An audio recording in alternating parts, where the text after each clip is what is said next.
The War in Heaven stands as the most catastrophic conflict in the galaxy's history, a struggle so vast in scope and consequence that its echoes still reverberate through the present age of the 41st millennium.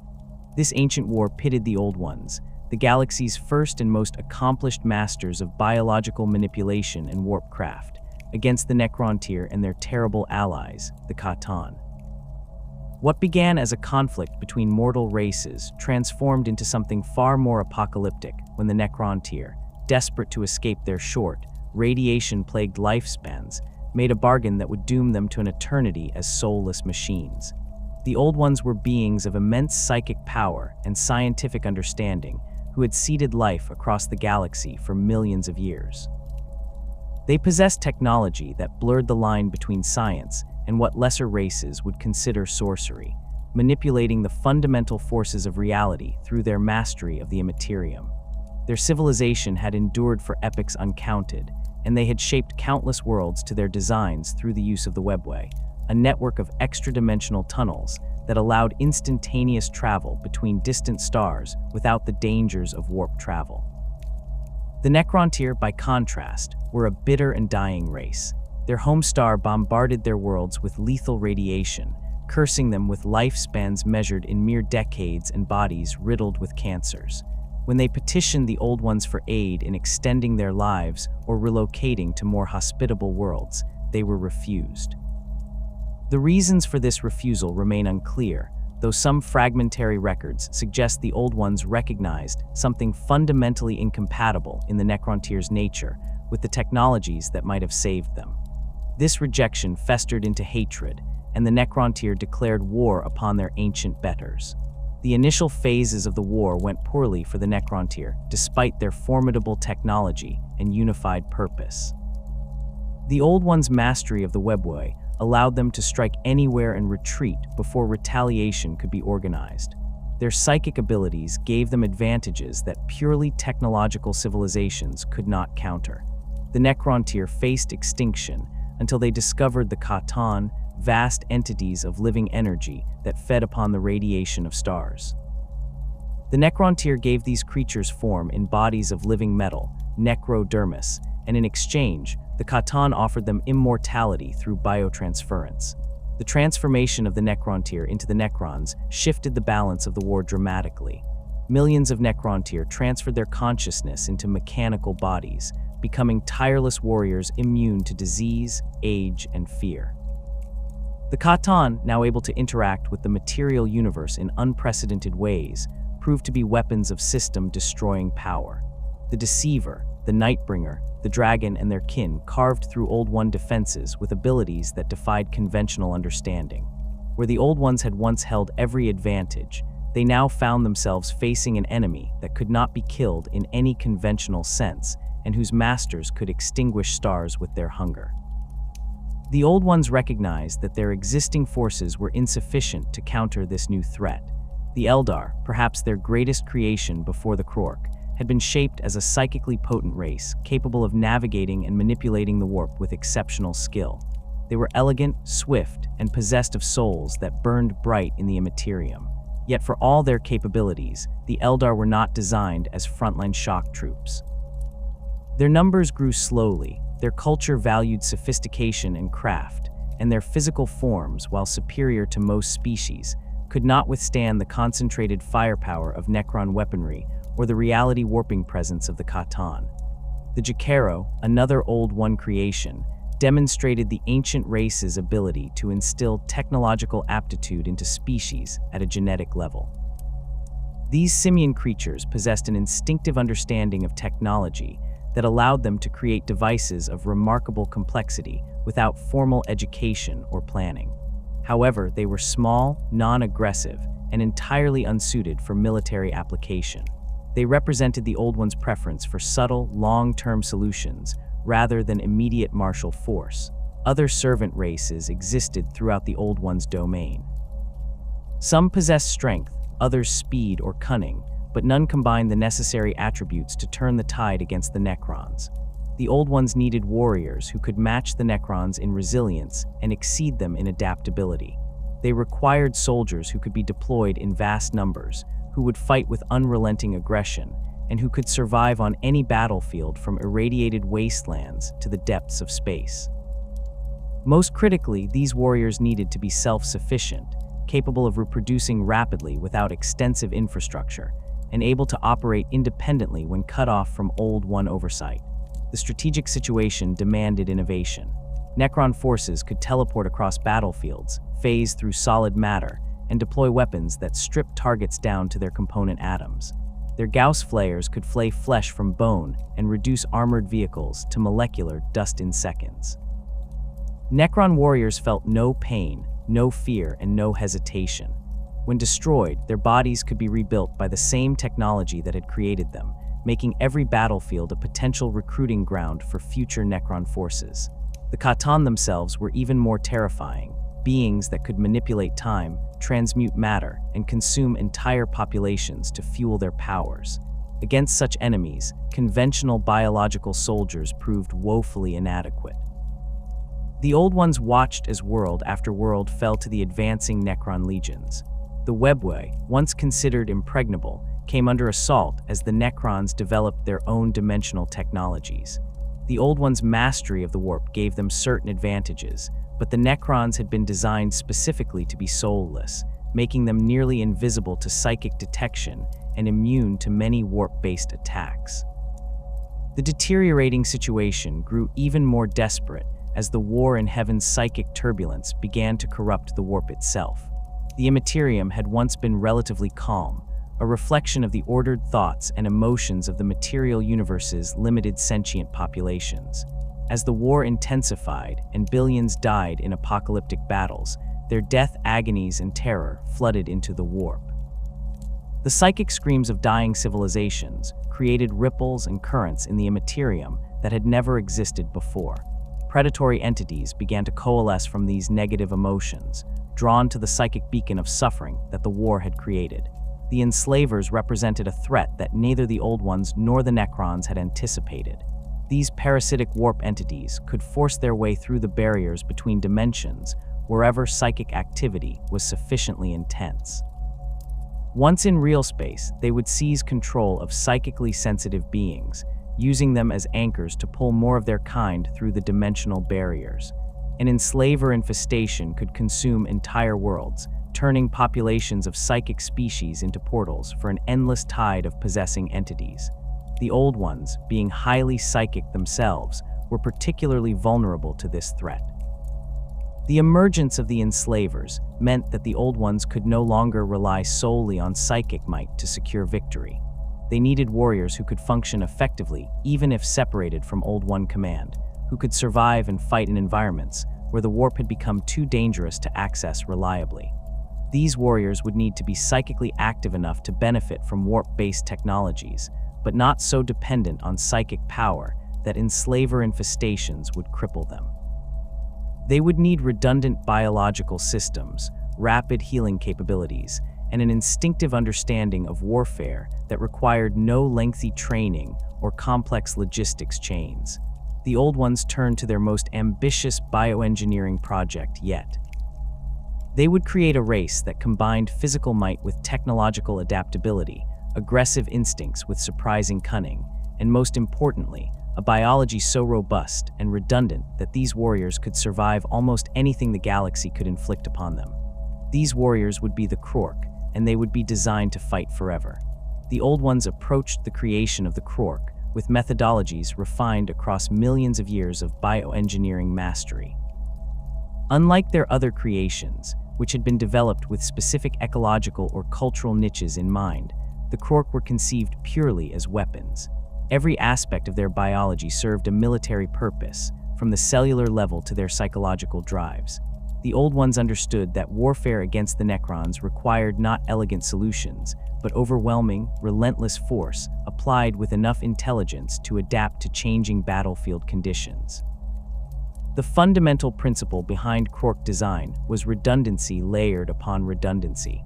A Krork's body contained multiple organs serving similar functions, ensuring that damage to any single system would not impair combat effectiveness.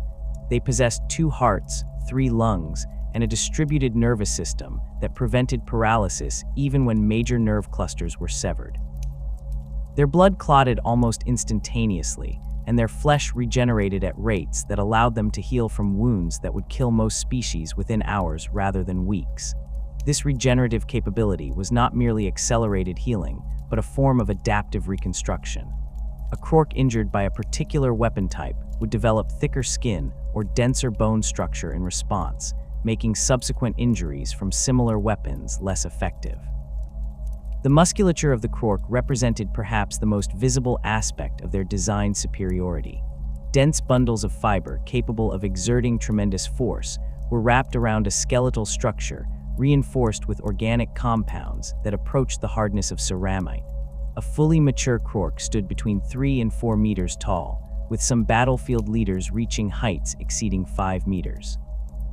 Their frames carried slabs of muscle that could crush plasteel and bone structures that could withstand impacts that would pulverize standard humanoid forms. This physical power was not crude or clumsy.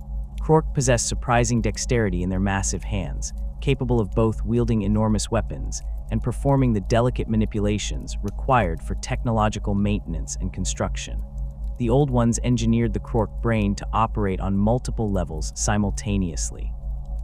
The primary consciousness handled tactical decision-making, weapon operation, and immediate threat assessment. Beneath this layer ran instinctive subroutines that governed combat responses, allowing a Krork to react to threats before conscious thought could process them. Deeper still lay the genetic memory, vast repositories of knowledge encoded directly into their DNA that manifested as intuitive understanding rather than learned skills. A Krork did not need to be taught how to operate a weapon or repair a vehicle. The knowledge simply existed within them, accessible whenever needed. This genetic encoding extended far beyond simple combat techniques. Krork possessed instinctive understanding of engineering principles, metallurgy, energy systems, and battlefield logistics. They could look at a broken machine and immediately comprehend its function, its failure points, and the methods required to restore it to operation. This was not magical intuition, but deliberately programmed knowledge, the accumulated technological expertise of the Old Ones compressed into genetic sequences and made accessible through neurological pathways that activated in response to specific stimuli. When a Krork saw raw materials, their brain automatically processed potential applications. When they encountered enemy fortifications, tactical analysis occurred at a subconscious level, identifying weak points and optimal assault vectors without requiring conscious deliberation. The psychic gestalt network that connected all Krork represented one of the Old Ones' most sophisticated achievements. Each individual Krork possessed a psychic presence, a spark of warp-based consciousness that extended beyond their physical form. These individual sparks naturally linked together, forming a collective field that the Krork themselves would later call the Wa. This was not a hive mind that subsumed individual identity. Each Krork retained complete autonomy and personal consciousness. Rather, the Gestalt functioned as a shared emotional and psychic space where the collective aggression, confidence, and will to fight of all nearby Krork amplified and reinforced each individual member. The Wa field grew stronger as more Krork gathered in proximity. A lone Krork was formidable, but a war party of 100 became exponentially more dangerous as their combined psychic presence created a feedback loop of increasing power. This field had measurable effects on reality itself. Krork weapons functioned more reliably when wielded by warriors immersed in a strong Wa field. Their vehicles moved faster, their armor turned aside blows that should have penetrated, and their already impressive healing capabilities accelerated further. The Old Ones had essentially created a psychic force multiplier that scaled with army size, ensuring that Krork forces became more dangerous the more of them gathered in one location. The command structure of Krork society emerged naturally from this Gestalt network. Larger, more experienced Krork generated stronger individual psychic signatures that resonated more powerfully within the Wa field. These dominant individuals naturally assumed leadership positions, not through political maneuvering, but through simple psychic dominance. Lesser Krork felt instinctive deference to these leaders, whose presence in the Gestalt network provided anchor points that helped coordinate large-scale military operations. This system eliminated the need for complex chains of command or bureaucratic organization. Krork armies self-organized based on psychic hierarchy, with the strongest and most capable individuals naturally rising to positions where their tactical acumen could influence the greatest number of warriors. The Warfield also served defensive purposes. The collective psychic presence of Krork forces created a form of background noise in the warp that made it difficult for enemy psychers to target individual Krork with precision. Warp-based attacks that would devastate other species dissipated against the turbulent psychic environment generated by massed Krork formations. This was particularly valuable against enslaver infestations.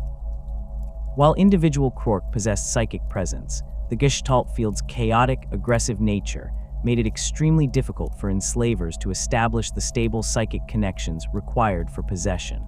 The constant psychic roar of Wa energy acted as interference, disrupting the precise mental manipulation that enslavers relied upon. The reproductive system of the Krork represented perhaps the most radical departure from conventional biology. The Old Ones had designed them as a fungal-animal hybrid, combining the resilience and reproductive capacity of fungal organisms with the mobility and intelligence of animal life. Krork did not reproduce through sexual means or live birth. Instead, they constantly shed microscopic spores from their skin, spores that remained viable in almost any environment. When a Krork died, their body released a final massive burst of spores in its death throes, ensuring that even defeat contributed to future Krork populations. These spores required no special conditions to germinate beyond basic organic matter and moisture. They could survive vacuum exposure, extreme temperatures, and radiation levels that would sterilize most bacterial life. Once conditions became favorable, the spores would germinate and begin growing through a complex life cycle. The first organisms to emerge were simple fungal forms that spread across available surfaces, breaking down organic and some inorganic materials to create nutrient-rich substrate. From this substrate emerged increasingly complex organisms, small squig creatures that served as food sources, then larger squigs with specialized functions, and finally the Krork themselves. Juvenile Krork emerged from fungal cocoons, already possessing significant size and capability. They did not experience the prolonged helplessness of human infancy. Within hours of emergence, a young Krork could walk, fight, and operate basic weapons. The genetic memory encoded in their DNA activated as their brains developed, providing them with immediate access to combat skills and technological knowledge. Within weeks, they reached combat effectiveness equivalent to veteran soldiers of other species. Within months, they achieved full physical maturity and could take their place in the battle line alongside Krork who had fought for years.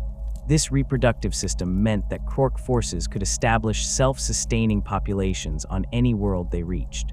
A single Krork landing on a planet and surviving long enough to release spores could theoretically seed an entire planetary population. Battlefields where Krork fought became contaminated with spores that would continue producing new Krork long after the original warriors had moved on or been killed. The Old Ones had created a species that was nearly impossible to eradicate completely. Even if every visible Krork was destroyed, microscopic spores could remain dormant for years before conditions triggered germination. The technological knowledge encoded in Krork genetics manifested in practical rather than theoretical understanding. They did not comprehend the fundamental physics behind their weapons in the way a human scientist might. Instead, they possessed intuitive grasp of how components fit together, which materials served which purposes, and how to coax maximum performance from available resources. This knowledge adapted to circumstances. A Krork presented with unfamiliar technology could often determine its function and operation through a combination of genetic memory pattern matching and intuitive extrapolation. They excelled at improvisation, creating functional weapons and vehicles from scavenged materials that should not have worked according to conventional engineering principles. The Warfield played a role in this technological aptitude as well. Krork-built machines functioned more reliably than their construction quality suggested they should, particularly when operated by Krork immersed in a strong Gestalt field. This was not purely psychic phenomenon, but rather a combination of the Krork's intuitive understanding of mechanical tolerances and the minor reality warping effects of concentrated Wa energy. A Krork weapon might appear crude, its components mismatched and its assembly haphazard, yet it would fire reliably and hit with devastating force because the Krork who built it instinctively understood which imperfections mattered and which could be ignored. The Old Ones had created in the Krork a species that was simultaneously sophisticated and brutal, intelligent, yet driven by instincts toward aggression and warfare. They were warriors who could think tactically and strategically, while never losing the edge of violence that made them effective shock troops. They could build and maintain complex technology while remaining fundamentally focused on its application in combat. They were psychically active enough to benefit from warp-based capabilities, while possessing enough psychic redundancy to resist the predation of warp entities. Most importantly, they were self-sustaining and self-replicating, requiring no support infrastructure or lengthy training programs to maintain their effectiveness across generations and battlefronts.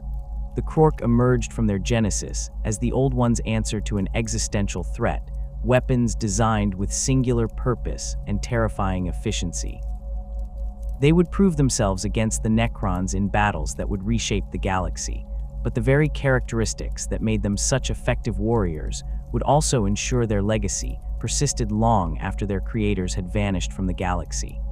The physical form of a Krork represented the pinnacle of the Old Ones' bioengineering capabilities, a living weapon system that combined brute force with sophisticated biological mechanisms.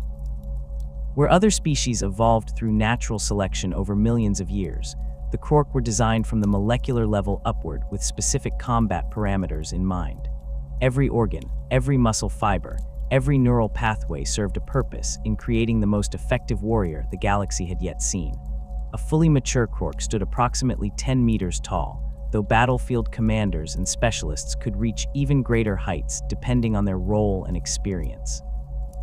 This immense stature was not simply scaled-up humanoid proportions, but a carefully engineered structure that maintained mobility while maximizing strength and durability. Their skeletal framework consisted of bone-like material reinforced with metallic compounds that the Krork's body naturally deposited during growth. These bones could withstand impacts that would shatter ceramite and possessed enough flexibility to absorb shock without fracturing. The joints incorporated cartilage that regenerated continuously, preventing the wear and degradation that plagued other species of comparable size. The musculature layered over this skeleton defied conventional biological limitations. Dense bundles of fiber wove together in overlapping patterns that allowed a Krork to exert force in multiple directions simultaneously. A Krork's arm could crush a Space Marine's power armor with a single grip, yet those same hands possessed enough dexterity to manipulate the delicate components of advanced weapon systems. The muscle tissue itself was more efficient than standard biological material, converting energy into mechanical force with minimal waste heat. This efficiency meant that Krork could sustain physical exertion that would exhaust other species within minutes for hours without significant performance degradation. The cardiovascular system that powered this massive frame operated on principles of aggressive redundancy. Two primary hearts pumped blood through a network of vessels that included multiple parallel pathways for every major organ system. If one heart failed or a major artery was severed, secondary systems immediately compensated, maintaining blood pressure and oxygen delivery to critical tissues. The blood itself carried oxygen with exceptional efficiency through specialized compounds that allowed Krork to function in atmospheres that would suffocate most species. This same blood clotted within seconds of exposure to air, forming temporary seals over wounds that would cause other creatures to bleed out in minutes. 3 lungs provided respiratory capacity far exceeding what the Krork's size alone would suggest. The primary lung handled normal breathing, while 2 secondary lungs could be activated during periods of extreme exertion or when operating in compromised atmospheres. These organs could extract oxygen from trace amounts in near-vacuum conditions and filter out toxins that would be lethal to unmodified biology. The The Krork's respiratory system included specialized chambers that could store oxygenated blood, allowing them to survive for extended periods without breathing at all. This capability proved invaluable during boarding actions in the void, or when fighting in environments saturated with chemical weapons. The regenerative capabilities of Krork biology operated at speeds that seemed impossible to observers unfamiliar with their nature. Minor wounds closed within minutes, flesh knitting together as specialized cells flooded the injury site and began rapid reconstruction. Major injuries that severed limbs or damaged organs triggered a more dramatic response. The Krork's body would enter a state of accelerated metabolism, consuming stored energy reserves to fuel cellular reconstruction at rates that generated visible heat. A Krork missing an arm could regrow a functional replacement within days, though the process left them ravenous, as their body demanded enormous caloric intake to fuel the reconstruction. This regeneration was not simple healing, but adaptive reconstruction. When a Krork suffered damage from a particular weapon type, their body analyzed the injury at a cellular level and modified the affected tissues to better resist similar damage in the future. Burns from energy weapons prompted the development of heat-resistant skin layers. Impacts from kinetic weapons triggered bone density increases and the formation of subdermal armor plates. Exposure to radiation or chemical agents led to the evolution of specialized organs that could neutralize or metabolize these threats. Over the course of a Krork's combat career, their body became a living record of every battle they had survived, each injury leaving them more resistant to similar attacks. The nervous system distributed throughout a Krork's body ensured that no single injury could incapacitate them through paralysis or shock. Rather than relying on a single spinal column, Krork possessed multiple nerve trunks that ran through their torso and limbs, with extensive redundancy and cross-connections that allowed signals to route around damaged sections. Their brain consisted of multiple lobes that could function semi-independently, meaning that damage to one region would not necessarily impair overall cognitive function.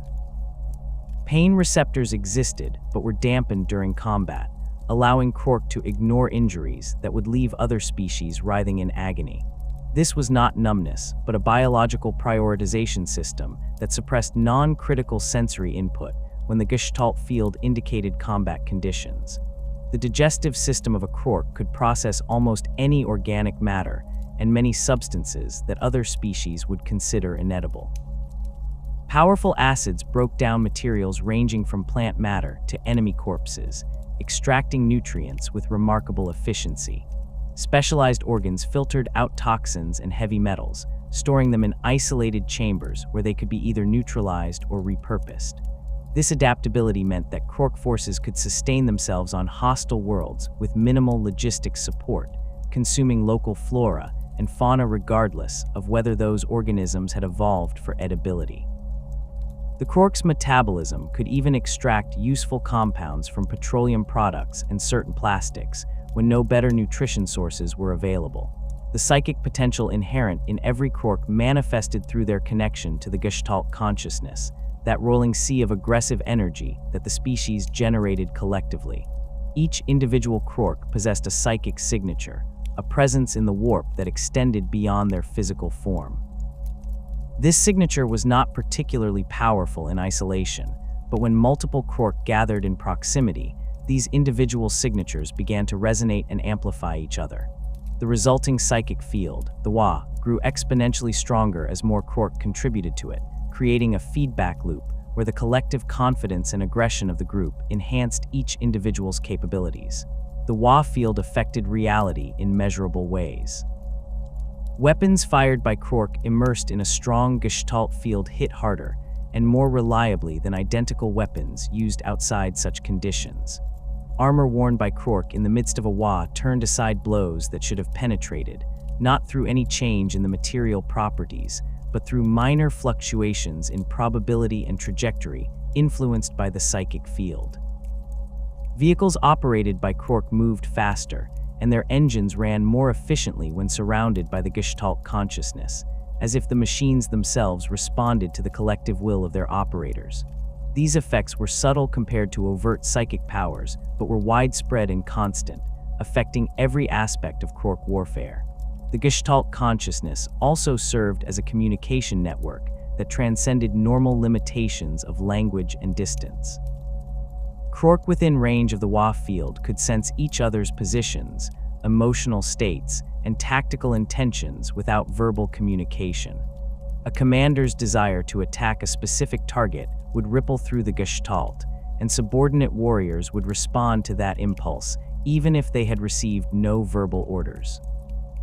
This allowed Krork forces to coordinate complex maneuvers with minimal explicit communication, responding to threats and opportunities with the fluid adaptability of a single organism rather than a collection of individuals.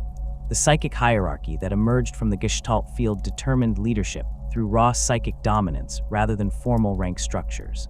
Larger, more experienced Krork generated stronger individual signatures that resonated more powerfully within the WA field. These dominant individuals naturally assumed command positions because lesser Krork felt instinctive deference to their stronger psychic presence. This was not mind control or coercion, but a fundamental aspect of how Krork society functioned. The strongest led because their strength was self-evident to every Krork who came within range of their psychic aura. The integration of biological and technological components in Krork equipment demonstrated the species' unique approach to warfare. Where other species created weapons and armor as separate items to be worn or carried, Krork technology often interfaced directly with their biology. Their armor was not merely protective plating, but a sophisticated system that connected to their nervous system, providing sensory feedback and enhancing their already formidable strength through powered exoskeleton elements. This armor incorporated self-repair mechanisms that drew on the same principles as Krork biological regeneration, using specialized compounds that flowed into damaged sections and hardened into replacement material. Krork weapons represented a fusion of advanced engineering principles and brutal effectiveness. Their primary weapons typically consisted of large-caliber projectile weapons that fired rounds capable of penetrating heavy armor at considerable range. These weapons incorporated recoil compensation systems that allowed even their massive bulk to be controlled during sustained fire, and their ammunition fed from high-capacity magazines that could sustain fire rates that would overheat lesser weapons. Energy weapons in Krork arsenals discharged beams that could slag armor and vaporize flesh, powered by compact generators that produced energy outputs far exceeding their size and weight would suggest possible. The sophistication of Krork equipment often surprised enemies who assumed that such brutal warriors would employ crude weapons. Krork armor incorporated energy shielding that could deflect or absorb incoming fire, sensor systems that provided battlefield awareness across multiple spectrums, and communication gear that worked in concert with the Gestalt consciousness to coordinate forces across vast distances. Their weapons featured targeting systems that interfaced with the operator's nervous system, allowing for accuracy that seemed impossible given the weapon's size and the Krork's aggressive fighting style. Melee weapons combined monomolecular edges with power field technology, creating implements that could cleave through nearly any material. The technological knowledge that allowed Krork to create and maintain this equipment was encoded in their genetics rather than learned through traditional education. A Krork examining a damaged weapon would instinctively understand its function and the methods required to repair it. This knowledge manifested as intuitive comprehension rather than theoretical understanding. They did not necessarily grasp the fundamental physics behind their technology, but they possessed complete practical knowledge of how to build, maintain, and modify their equipment. This genetic encoding meant that technological knowledge persisted across generations without need for written records or formal teaching, though the depth and sophistication of this knowledge would prove vulnerable to degradation if the species itself declined. The environmental tolerances built into Krork biology allowed them to fight effectively across an enormous range of conditions. They could operate in hard vacuum for extended periods using their oxygen storage capabilities and the natural pressure resistance of their reinforced bodies. Extreme temperatures that would kill unprotected humans within minutes barely slowed Krork warriors, whose bodies could regulate temperature through multiple mechanisms, including specialized heat exchange organs, and the ability to enter temporary metabolic states that reduced thermal sensitivity. Radiation that would deliver lethal doses to other species was processed and neutralized by Krork biological systems, though sufficiently intense exposure could still cause damage that required their regenerative capabilities to address. Disease and biological weapons proved largely ineffective against Krork physiology. Their immune systems operated with aggressive efficiency, identifying and neutralizing pathogens before they could establish infections. The distributed nature of their organ systems meant that even if a disease managed to damage one system, redundant backups would maintain function, while the Krork's body fought off the infection and regenerated damaged tissues. Chemical weapons faced similar difficulties, as Krork respiratory systems could filter out most toxins, and their metabolism could break down or neutralize chemicals that did enter their bloodstream. Only the most virulent and specifically engineered biological or chemical agents posed serious threats, and even these often proved less effective than their designers hoped. The combination of these physical specifications, regenerative capabilities, psychic potential, and technological integration created warriors that could sustain combat operations under conditions that would annihilate conventional forces.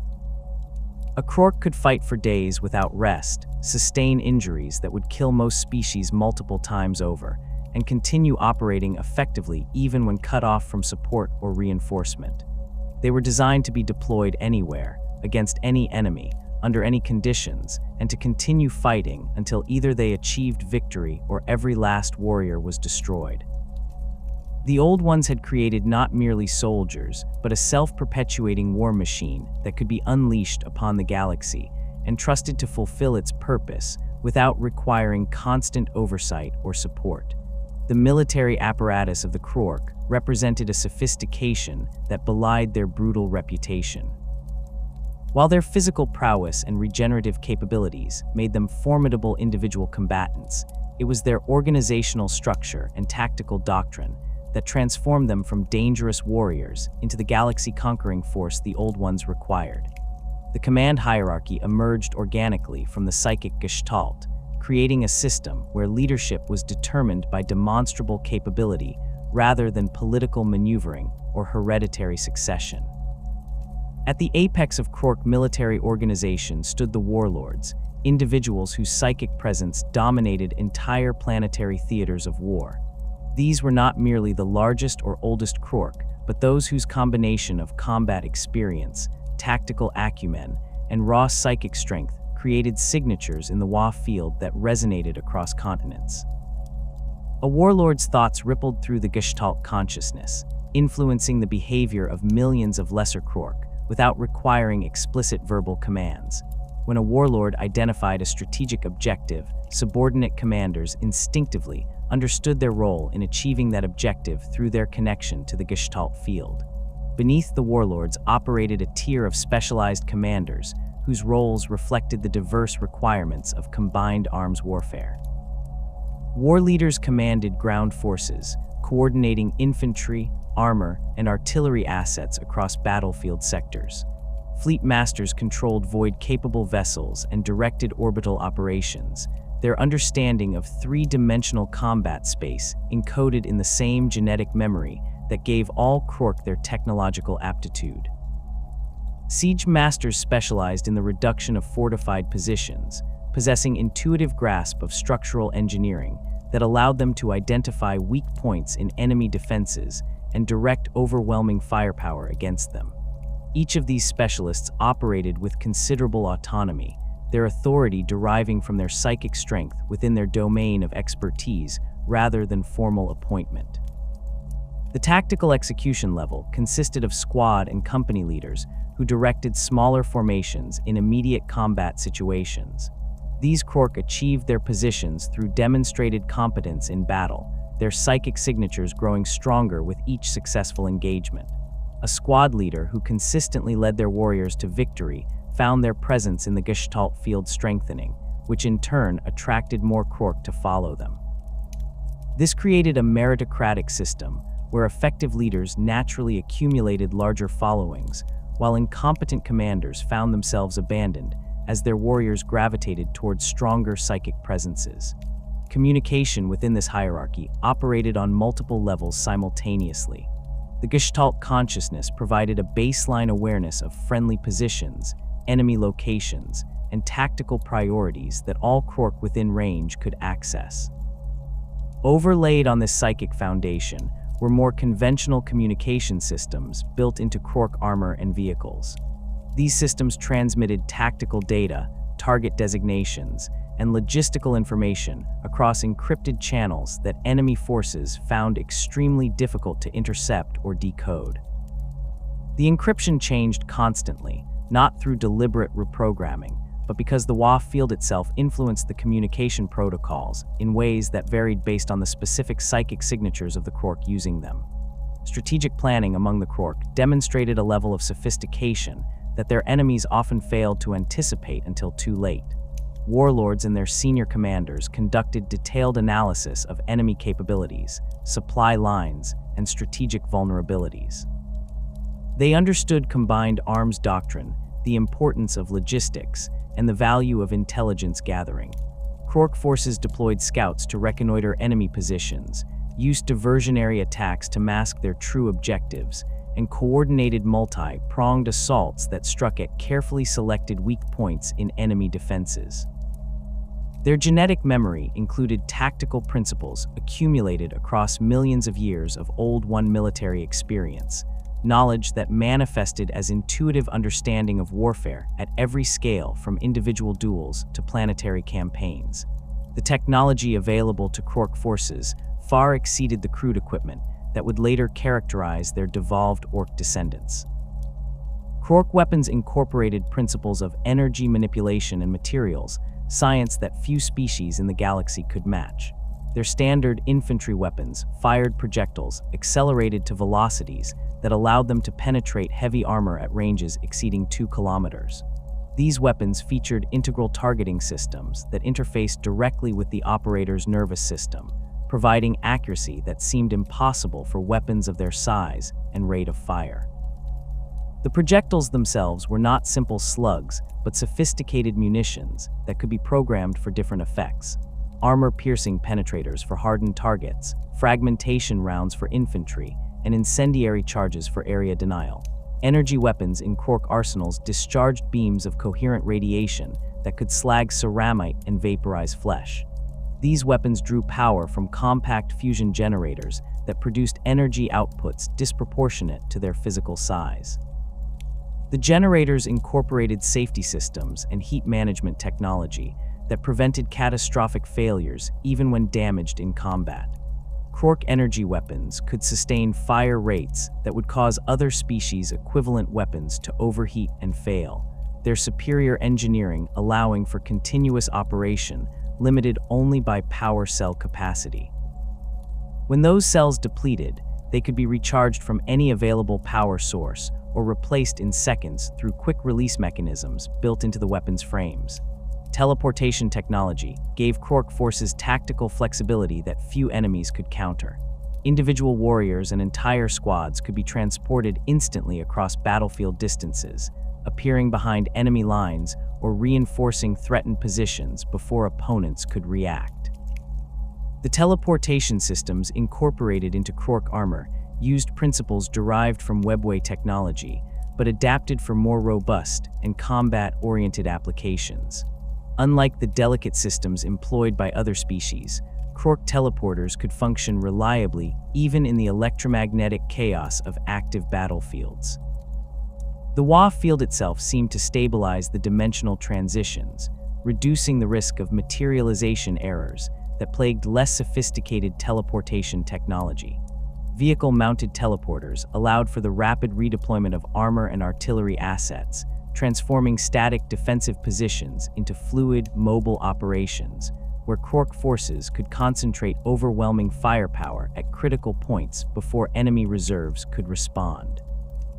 Strategic-scale teleportation systems could transport entire armies between planets within a star system, though these required massive power generation facilities and created psychic disturbances in the WA field that limited their frequency of use. The tactical advantage provided by reliable teleportation technology cannot be overstated. Krork forces could bypass defensive lines, strike at command centers and logistics hubs, and extract forces from untenable positions before encirclement could be completed. The battlefield doctrine employed by Krork armies combined the overwhelming force of massed assault with sophisticated tactical coordination. A typical Krork offensive began with extensive reconnaissance to identify enemy dispositions and vulnerabilities.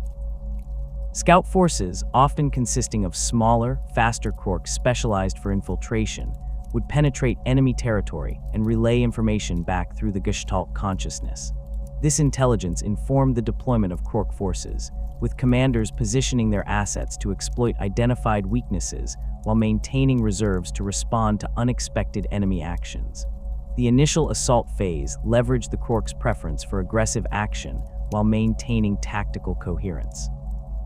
Artillery bombardments suppressed enemy defensive positions, while aerospace assets established local air superiority. Ground forces advanced in coordinated waves, with heavy infantry and armored units providing mobile firepower, while lighter forces maneuvered to flank and envelop enemy positions. The WA field synchronized these movements without requiring constant communication, as each unit commander understood their role in the larger operational plan through their connection to the Gestalt consciousness. Krork armor doctrine emphasized the integration of heavy vehicles with infantry formations rather than treating armored units as independent forces. Massive battle tanks mounting weapons that could level buildings advanced alongside infantry squads, their thick armor drawing enemy fire, while foot soldiers dealt with anti-armor threats and secured captured ground. These tanks incorporated technology that allowed them to continue fighting even after sustaining damage that would immobilize lesser vehicles. Their engines ran on multiple fuel types, their weapons could be manually operated if automated systems failed, and their armor incorporated reactive systems that detonated incoming projectiles before they could penetrate. The war engines deployed by Krork forces dwarfed even their largest tanks. These towering constructs stood dozens of meters tall, bristling with weapons that could engage targets across the entire battlefield spectrum. Anti-infantry weapons scoured approaching ground forces, anti-armor cannons demolished enemy vehicles, and anti-aircraft systems denied aerospace superiority to opponents. The largest war engines mounted weapons capable of cracking open fortified bunkers with single shots, their power requirements met by fusion reactors that could provide enough energy to power small cities. These engines did not operate in isolation, but as focal points for Krork battle lines, their presence in the WA field strengthening the resolve of nearby warriors and their firepower breaking enemy formations that might otherwise hold against conventional assault. Void warfare capabilities allowed Krork forces to project power across star systems and conduct operations in the hostile environment of space. Krork vessels ranged from small, agile attack craft to massive battleships that could engage enemy fleets while simultaneously deploying ground forces to planetary surfaces. The ships incorporated the same principles of redundancy and resilience that characterized all Krork technology. Their hulls consisted of layered armor that could withstand tremendous punishment. Their engines could operate at full capacity even with significant damage to secondary systems, and their weapons batteries could maintain fire even as sections of the ship lost power or atmosphere. Krork shipboard weapons included mass drivers that launched projectiles at relativistic velocities, energy weapons that could cut through enemy vessels at ranges measured in thousands of kilometers, and missile systems that deployed warheads capable of cracking open enemy armor or disrupting their power systems. The ships also carried teleportation systems that could deploy boarding parties directly into enemy vessels, bypassing external defenses to strike at critical systems from within. These boarding actions leveraged the Krork's physical superiority and regenerative capabilities, as even heavily armed enemy crews found themselves overwhelmed by warriors who could shrug off wounds that would kill other species and continue fighting with undiminished effectiveness. Fleet tactics employed by Krork forces demonstrated the same combination of aggression and sophistication that characterized their ground operations. Krork fleets did not simply charge at enemy formations, but maneuvered to achieve advantageous positions, concentrated fire on priority targets, and used their superior numbers and resilience to overwhelm enemy defenses through sustained pressure. They understood the importance of controlling orbital space above contested worlds, recognizing that whoever commanded the orbitals could dictate the terms of ground engagements through bombardment and the ability to reinforce or withdraw forces at will. Planetary fortifications constructed by Krork forces transformed conquered worlds into nearly impregnable strongholds. These fortifications incorporated multiple defensive layers, beginning with orbital defense platforms that could engage approaching enemy fleets at extreme range. Surface installations included massive gun emplacements capable of targeting vessels in orbit, anti-aircraft batteries that created overlapping fields of fire, and ground-based shields that could deflect orbital bombardment. The fortifications themselves were built to withstand sustained assault, their walls constructed from materials that could absorb tremendous kinetic and thermal energy, their internal layouts designed to channel attackers into kill zones where concentrated firepower could be brought to bear. The construction of these facilities demonstrated the Krork's intuitive understanding of engineering and logistics. They could assess planetary resources, identify optimal locations for defensive installations based on terrain and strategic considerations, and direct the construction of fortifications that maximized defensive capability while minimizing resource expenditure. The speed at which Krork forces could fortify a position often caught enemies off guard, as worlds that seemed vulnerable one week became fortress worlds the next, their surfaces studded with weapon emplacements and their orbitals patrolled by defensive platforms. Supply and logistics, often the limiting factor for military operations, posed minimal constraints on Krork campaigns due to their biological adaptability and technological sophistication.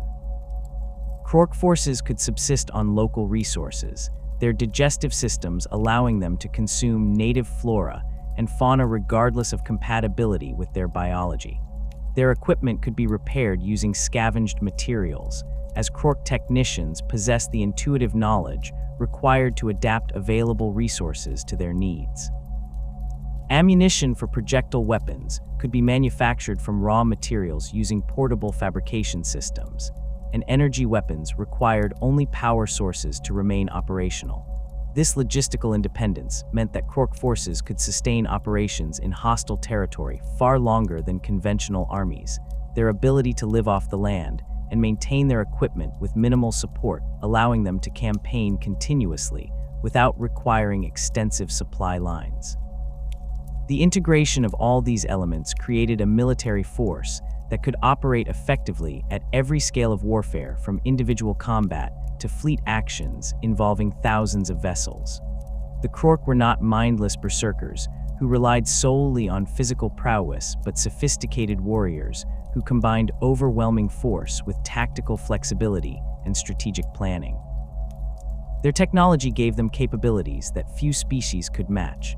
Their command structure ensured effective coordination across vast battlefields, and their biological resilience allowed them to sustain operations under conditions that would break other armies. Against the Necrons and their Khatan masters, the Krork would prove themselves as the weapon the Old Ones needed, their war machine grinding forward across countless worlds in battles that would reshape the galaxy. The war in heaven reached its most intense phase when the Krork legions finally achieved full operational deployment across the galaxy's contested zones. The Necron advance, which had seemed unstoppable in the war's earlier decades, suddenly faced opposition that could not simply be swept aside through superior technology and numerical replenishment. Where Necron forces had grown accustomed to enemies that broke under sustained Gauss fire or fled before the reality-warping presence of the Khatan, The Krork stood their ground and fought back with weapons and tactics specifically engineered to counter the strengths of living metal and ancient star gods. The fundamental challenge posed by Necron forces was their seeming indestructibility. Gauss weapons stripped matter down to its component atoms, disintegrating targets layer by layer until nothing remained. Necron warriors themselves could phase through solid matter, making conventional fortifications useless. When destroyed, their bodies could be teleported back to tomb complexes for reconstruction, effectively providing the Necrons with unlimited reinforcements as long as their infrastructure remained intact. The Khatan added another dimension of threat, beings that could manipulate fundamental forces of reality, and whose mere presence could drive lesser species mad with terror. Against these advantages, the Krork brought capabilities that the Necrons had not encountered in other old one-servant races.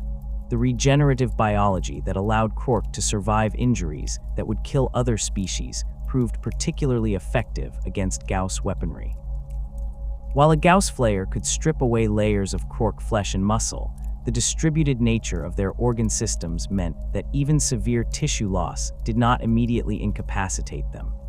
A Krork warrior could continue fighting with portions of their body reduced to skeletal structure, their redundant biological systems maintaining combat effectiveness until their regeneration could begin repairing the damage. This resilience forced Necron forces to expend significantly more ammunition to achieve kills, slowing their advance and creating opportunities for Krork counterattacks. The Krork's technological arsenal included weapons specifically effective against necrodermis and the phase-shifting capabilities of Necron forces. High-velocity projectile weapons fired rounds that carried such tremendous kinetic energy that they could shatter the molecular bonds holding necrodermis together, fragmenting Necron bodies beyond the point where their self-repair systems could function without extensive reconstruction. Energy weapons employed by Krork forces operated at frequencies that disrupted the quantum states required for Necron phasing technology, forcing Necron warriors to remain in normal space where they could be targeted and destroyed. The Krork had not developed these weapons through trial and error, but had emerged from their genesis with this knowledge already encoded in their genetics, the old ones having designed them with full awareness of the threats they would face. Krork commanders demonstrated tactical flexibility that confounded Necron strategic calculations. The Necrons fought according to protocols established during their existence as the Necron tier, refined over millions of years, but ultimately predictable to an enemy who understood their operational patterns. The Krork possessed no such rigid doctrine. Their tactics emerged from the combination of genetic memory, real-time battlefield assessment, and the psychic coordination provided by the Wa field. A Krork warlord could completely alter their approach mid-battle based on observed enemy responses, shifting from frontal assault to flanking maneuvers to feigned retreat with a fluidity that Necron commanders, bound by their programming and the hierarchical nature of their command structure, struggled to counter. The effectiveness of Wa energy against Necron forces manifested in ways that went beyond simple psychic attack. The Necrons had been deliberately designed without souls, making them nearly invisible to psychic detection and immune to many forms of warp-based assault. The Wa field, however, did not function purely as a psychic weapon, but as a reality-altering phenomenon that affected the material universe directly. Concentrated Wa energy created localized distortions in probability and causality that disrupted the sophisticated technology upon which Necron forces relied. Teleportation systems malfunctioned, depositing Necron reinforcements kilometers from their intended coordinates. Phase shift generators failed at critical moments, leaving Necron warriors vulnerable to attacks they had attempted to avoid. Self-repair systems operated erratically, sometimes reconstructing damaged Necrons with subtle but cumulative errors that degraded their combat effectiveness. These effects intensified in proportion to the number of Krork present and the intensity of combat. A small Krork raiding force might cause minor technical difficulties for Necron defenders, but when millions of Krork gathered for a planetary assault, the Wa field reached levels that created cascading failures throughout Necron systems.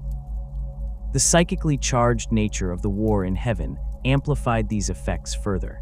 The immaterium roiled with the psychic turbulence of countless dying civilizations, and the Wa field tapped into this chaos, channeling it into a weapon that struck at the fundamental reliability of Necron technology. The Necrons had designed themselves to be immune to the warp, but the Wa existed in the liminal space between material and immaterial, affecting both realms simultaneously in ways their creators had not anticipated. Coordinated campaigns between Krork forces and other Old One servant races demonstrated the sophisticated command and control capabilities that the Krork possessed despite their aggressive nature. The Eldar, with their psychic prowess and mastery of the webway, provided strategic mobility and intelligence gathering that complemented the Krork's direct combat power. Eldar seers could perceive probable futures and identify critical points where Krork assaults would have maximum impact on Necron's strategic plans. Eldar forces would strike at Necron command nodes and communication relays, creating confusion and disrupting coordination, then withdraw through the webway before Necron reinforcements could respond.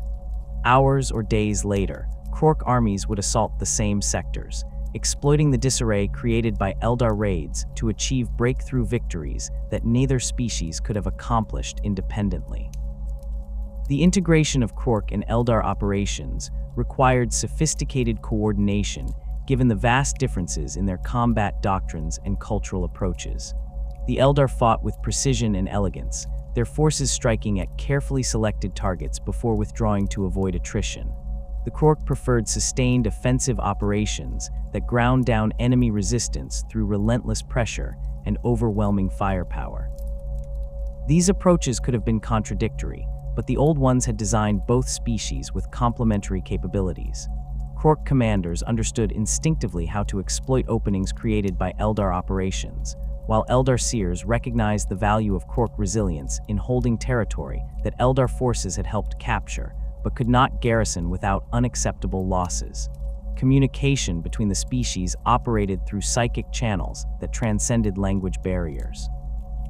Eldar psychers could interface with the Wa field, their refined psychic senses allowing them to perceive the intentions and tactical plans of Krork commanders without requiring verbal exchange.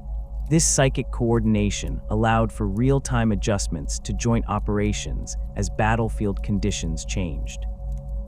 When Eldar forces identified unexpected Necron reinforcements moving toward a Krork assault, they could communicate this information instantly through psychic means, allowing Krork commanders to redirect reserves or adjust their attack vectors before the enemy reinforcements arrived.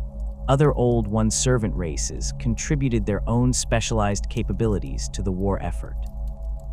The K-Nib, silicon-based lifeforms capable of surviving in extreme environments, operated as scouts and infiltrators in regions where even Krork biology would be challenged.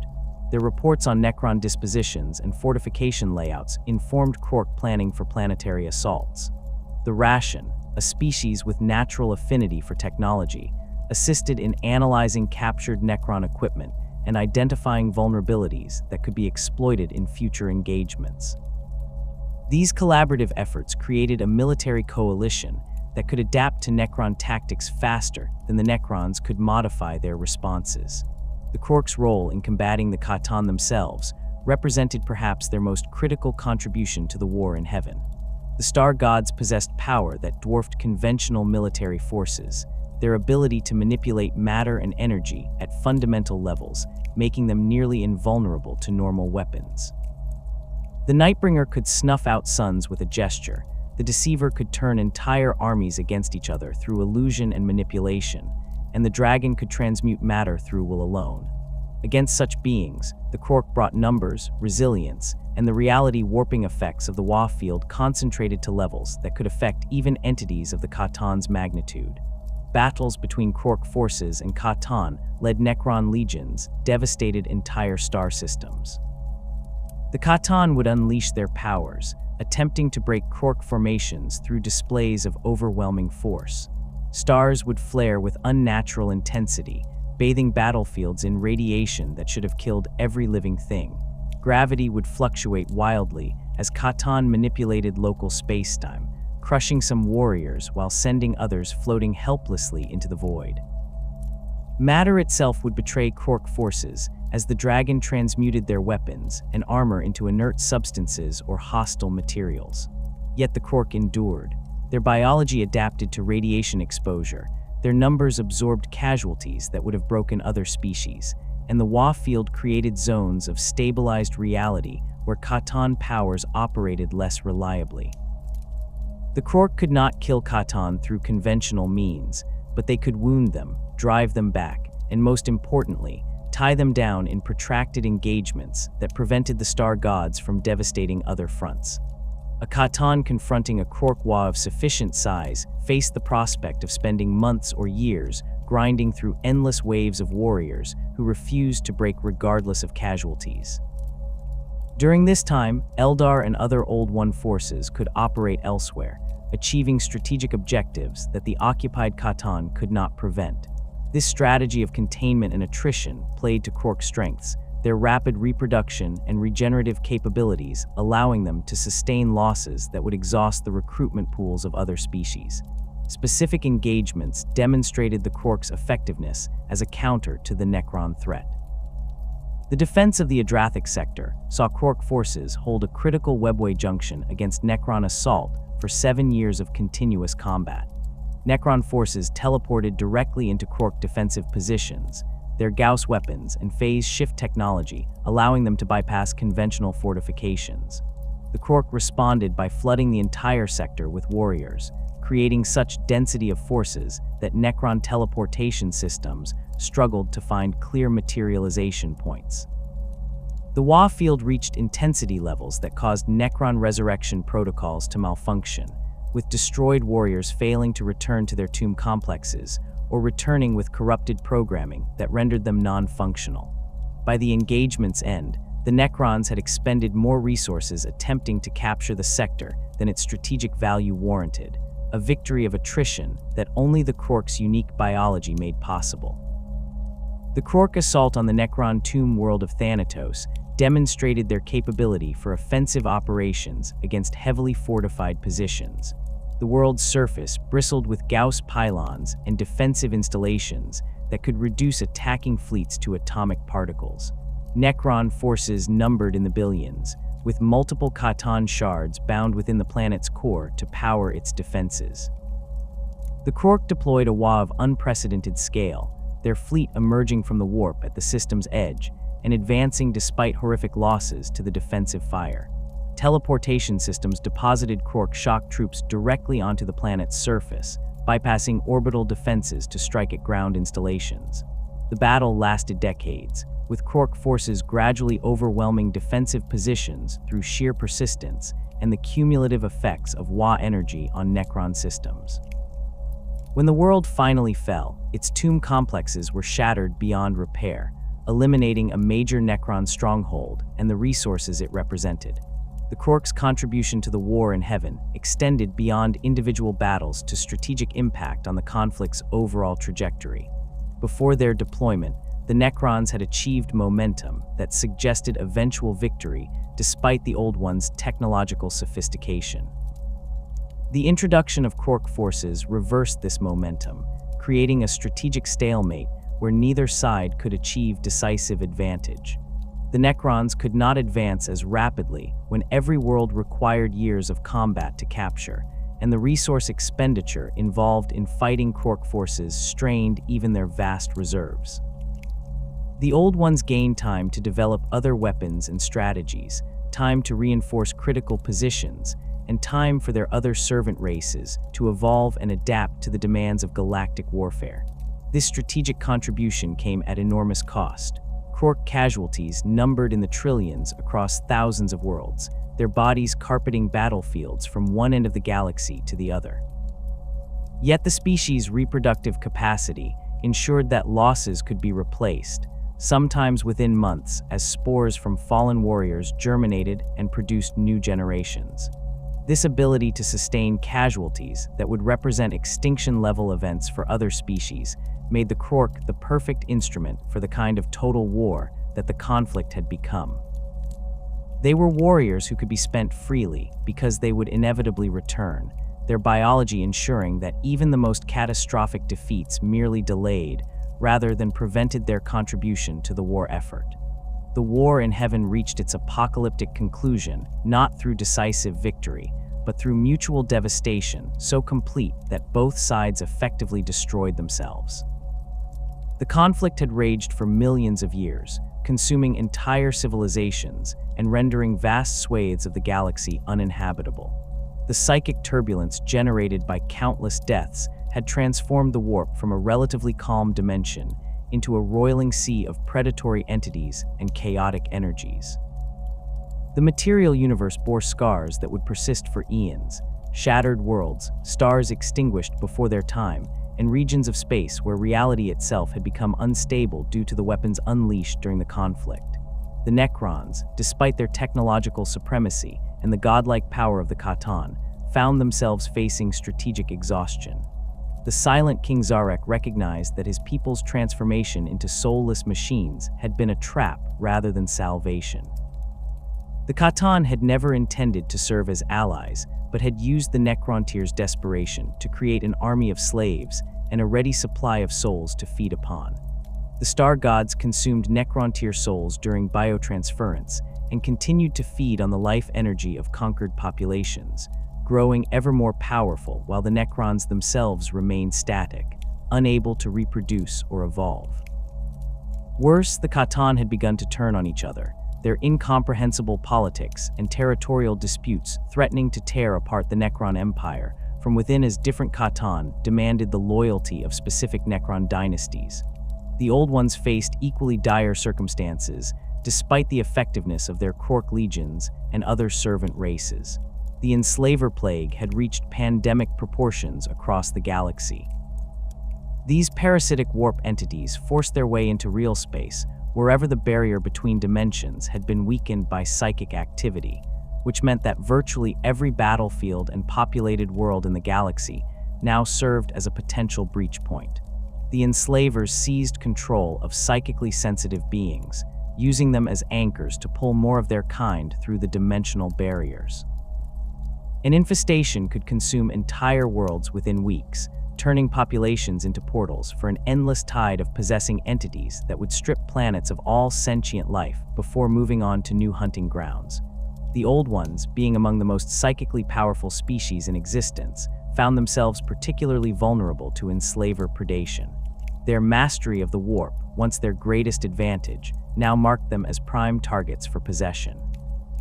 Entire Old One enclaves fell to enslaver infestations, their inhabitants' powerful psychic presences serving as beacons that drew the parasites in overwhelming numbers. The Webway, that network of extra-dimensional tunnels that had allowed the Old Ones to dominate the galaxy through superior mobility, became compromised as enslavers learned to breach its walls and infest the passages themselves. Sections of the Webway had to be sealed off and abandoned, cutting Old One civilization into isolated fragments that could no longer support each other effectively. The decision by the Necrons to shatter the Khatan marked the beginning of the end for both sides. Zarek, recognizing that the star gods would never release their hold on the Necron people, orchestrated a galaxy-wide revolt against their former masters. The Necrons turned their weapons on the Khatan, employing technologies specifically designed to harm beings of living energy. The Khatan, despite their immense power, had grown complacent in their dominance and were caught unprepared by the coordinated assault. The war that followed dwarfed even the conflict against the Old Ones in its intensity, as the Necrons fought to destroy the very beings who had given them immortality. The Khatan could not be truly killed, their essence being fundamental aspects of reality itself, but they could be shattered into fragments and imprisoned. The Necrons developed containment technologies that could trap Khatan shards in stasis fields, reducing the star gods from unified entities of terrifying power to collections of imprisoned fragments. The process required enormous expenditure of resources and resulted in catastrophic casualties among Necron forces. Entire dynasties were annihilated in battles against individual Khatan, their warriors destroyed faster than tomb complexes could reconstruct them. Planets were rendered lifeless by the death throes of dying star gods, their final moments unleashing energies that sterilized entire systems. The shattering of the Khatan removed the Necrons' most powerful weapons, but also eliminated the beings who had been directing their strategic operations. Without Khatan guidance, Necron forces lost the coordination that had made them so effective. Individual dynasties began pursuing their own agendas, some continuing to fight the Old Ones, while others focused on securing their own territories or settling ancient grudges with rival dynasties. The Necron war machine, which had seemed unstoppable when unified under Khatan command, fragmented into countless smaller forces that could no longer mount the coordinated offensives that had brought them so close to total victory. The Old Ones did not survive to witness their enemy's internal collapse. The combination of enslaver predation, casualties sustained during the war, and the psychic toll of maintaining their civilization in an increasingly hostile warp proved fatal to their species. Old One populations declined precipitously as enclaves fell to enslaver infestations, or were abandoned when the warp became too dangerous to navigate. The survivors retreated to increasingly isolated strongholds, cutting themselves off from the galaxy at large in desperate attempts to preserve what remained of their civilization. These final enclaves eventually fell silent, their fates unknown, but presumed to have succumbed to the same forces that had devastated the rest of their species. The extinction of the Old Ones occurred gradually, rather than through a single catastrophic event. Some populations may have survived in hidden refuges or escaped to other dimensions through their mastery of warpcraft. Others might have transformed themselves into new forms of existence that allowed them to escape enslaver predation. The records are fragmentary and contradictory, preserved only in the genetic memories of their servant races and the corrupted databanks of Necron tomb worlds. What is certain is that the Old Ones ceased to exist as an active presence in the galaxy, their civilization collapsing into ruin and their vast knowledge scattered or lost. For the Krork, the Old Ones' extinction represented a catastrophe whose full implications would only become apparent over the following millennia. The species had been designed to operate under Old One guidance, their society structured around the assumption that their creators would provide strategic direction and maintain the psychic infrastructure that supported Krork civilization. The genetic memory that gave Krork their technological knowledge and tactical acumen was not static, but required periodic reinforcement and updating through psychic contact with Old One overseers.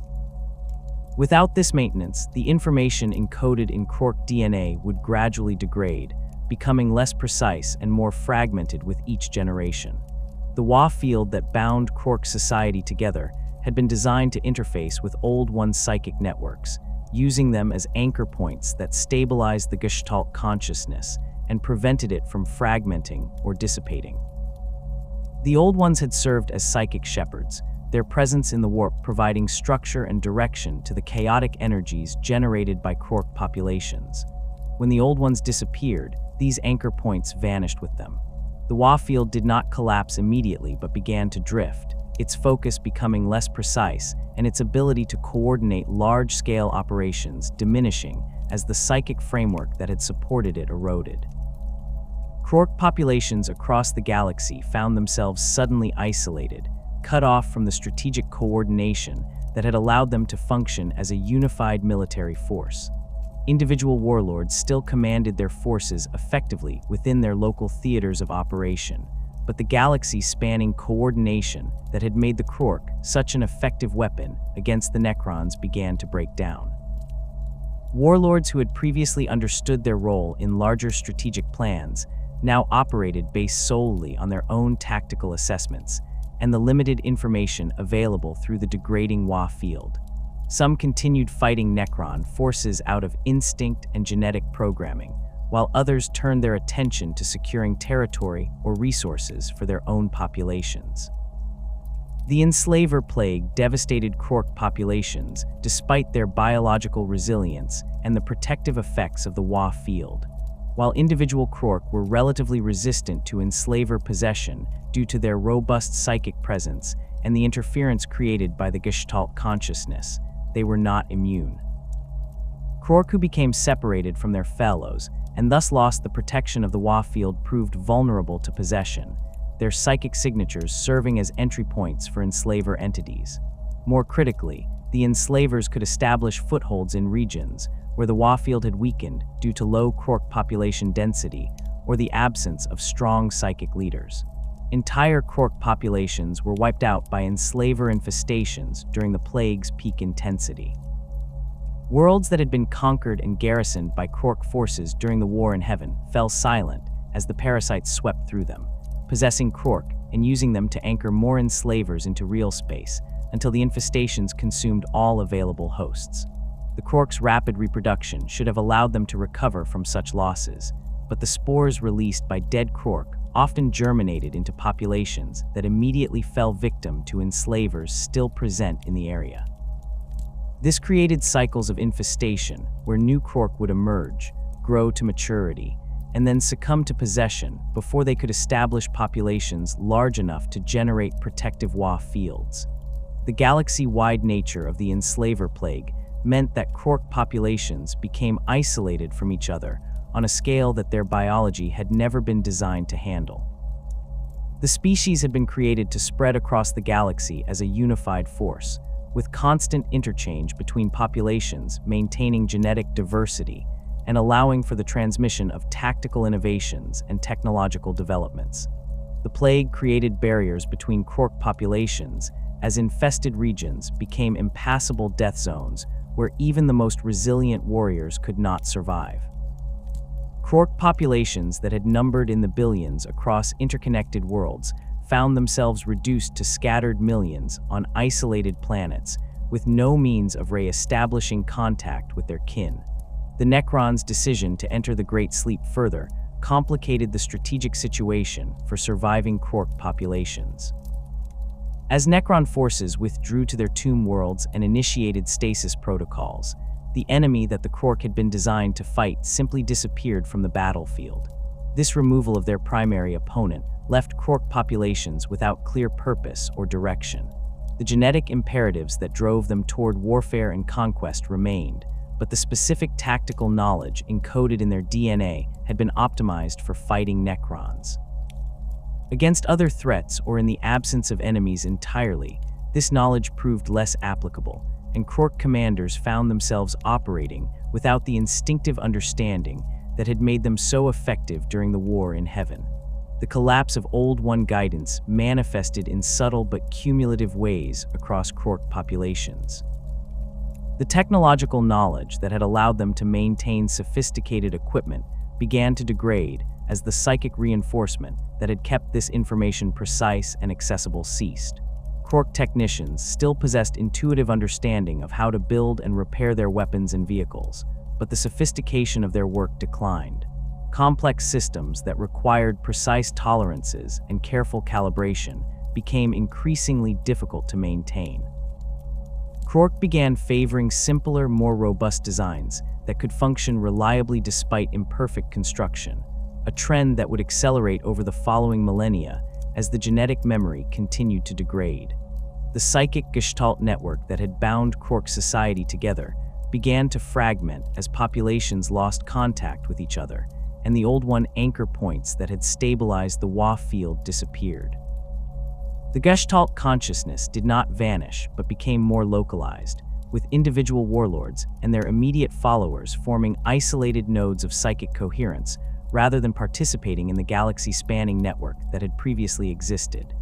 These localized Wa fields retained much of their original character, still amplifying the combat effectiveness of Krork within their influence and providing the psychic coordination that made Krork forces so formidable.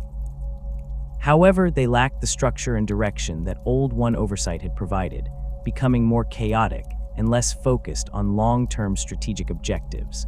Krork populations that survived the initial catastrophes of the War in Heaven's conclusion found themselves in a galaxy transformed beyond recognition.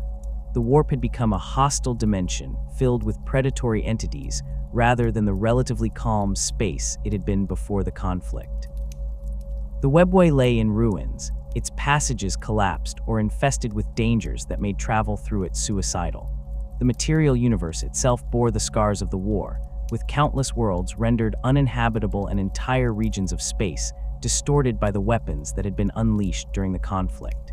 The infrastructure that had supported galactic civilization during the Old One's reign had collapsed, leaving isolated populations to survive as best they could in the ruins. The Krork began to change in response to these altered circumstances, though the transformation occurred gradually over thousands of generations.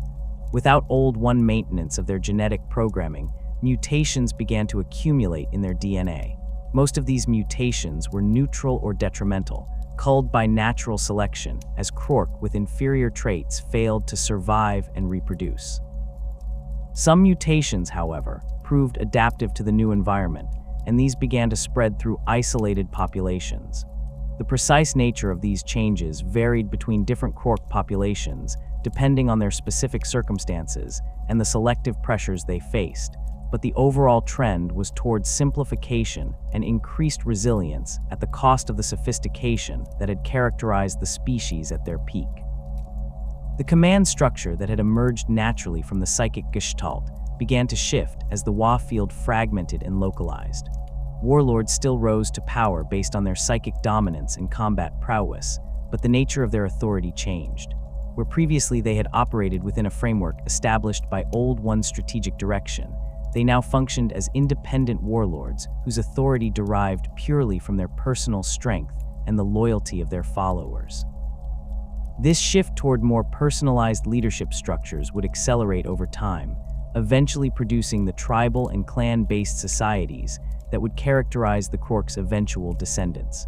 The transformation from Krork to Ork occurred across such vast timescales that no single generation could perceive the change. The degradation was not a sudden collapse, but a gradual erosion of capabilities, knowledge, and biological sophistication that accumulated over millions of years and countless spore cycles. Each generation of Krork emerged slightly diminished from their predecessors, the genetic information encoded in their DNA becoming progressively more corrupted and fragmented as the psychic reinforcement mechanisms established by the Old Ones failed to operate without their creator's presence. The biological decline manifested first in the loss of physical stature. The Krork who had fought in the war in heaven stood between 3 and 4 meters tall at baseline, with commanders and specialists reaching heights of 5 meters or more. Their massive frames carried dense musculature and reinforced skeletal structures that made them nearly unstoppable in close combat while maintaining the dexterity required for sophisticated equipment operation. The first generations born after the Old One's disappearance showed minimal deviation from these specifications, but subtle changes had already begun at the genetic level. The regulatory sequences that controlled growth hormones and bone density became less precise, producing individuals whose physical development varied more widely than their predecessors. Over thousands of generations, this genetic drift compounded. The average height of Krork populations began to decline, dropping from 4 meters to 3.5, then to 3 meters. The process was not uniform across all populations. Isolated groups developed along different trajectories depending on their environmental pressures and the specific mutations that occurred within their gene pools. Some populations retained greater size for longer periods, while others diminished more rapidly.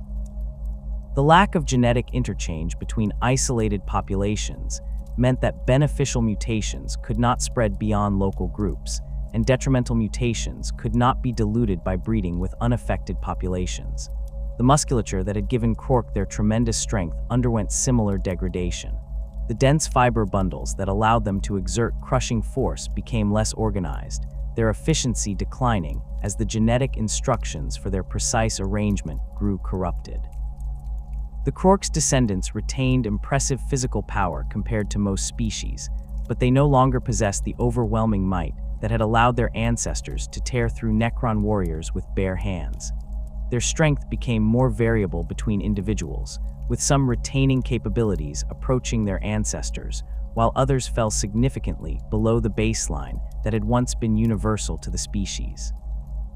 The sophisticated organ systems that had provided Krork with their legendary resilience suffered progressive failure as the genetic blueprints for their construction degraded.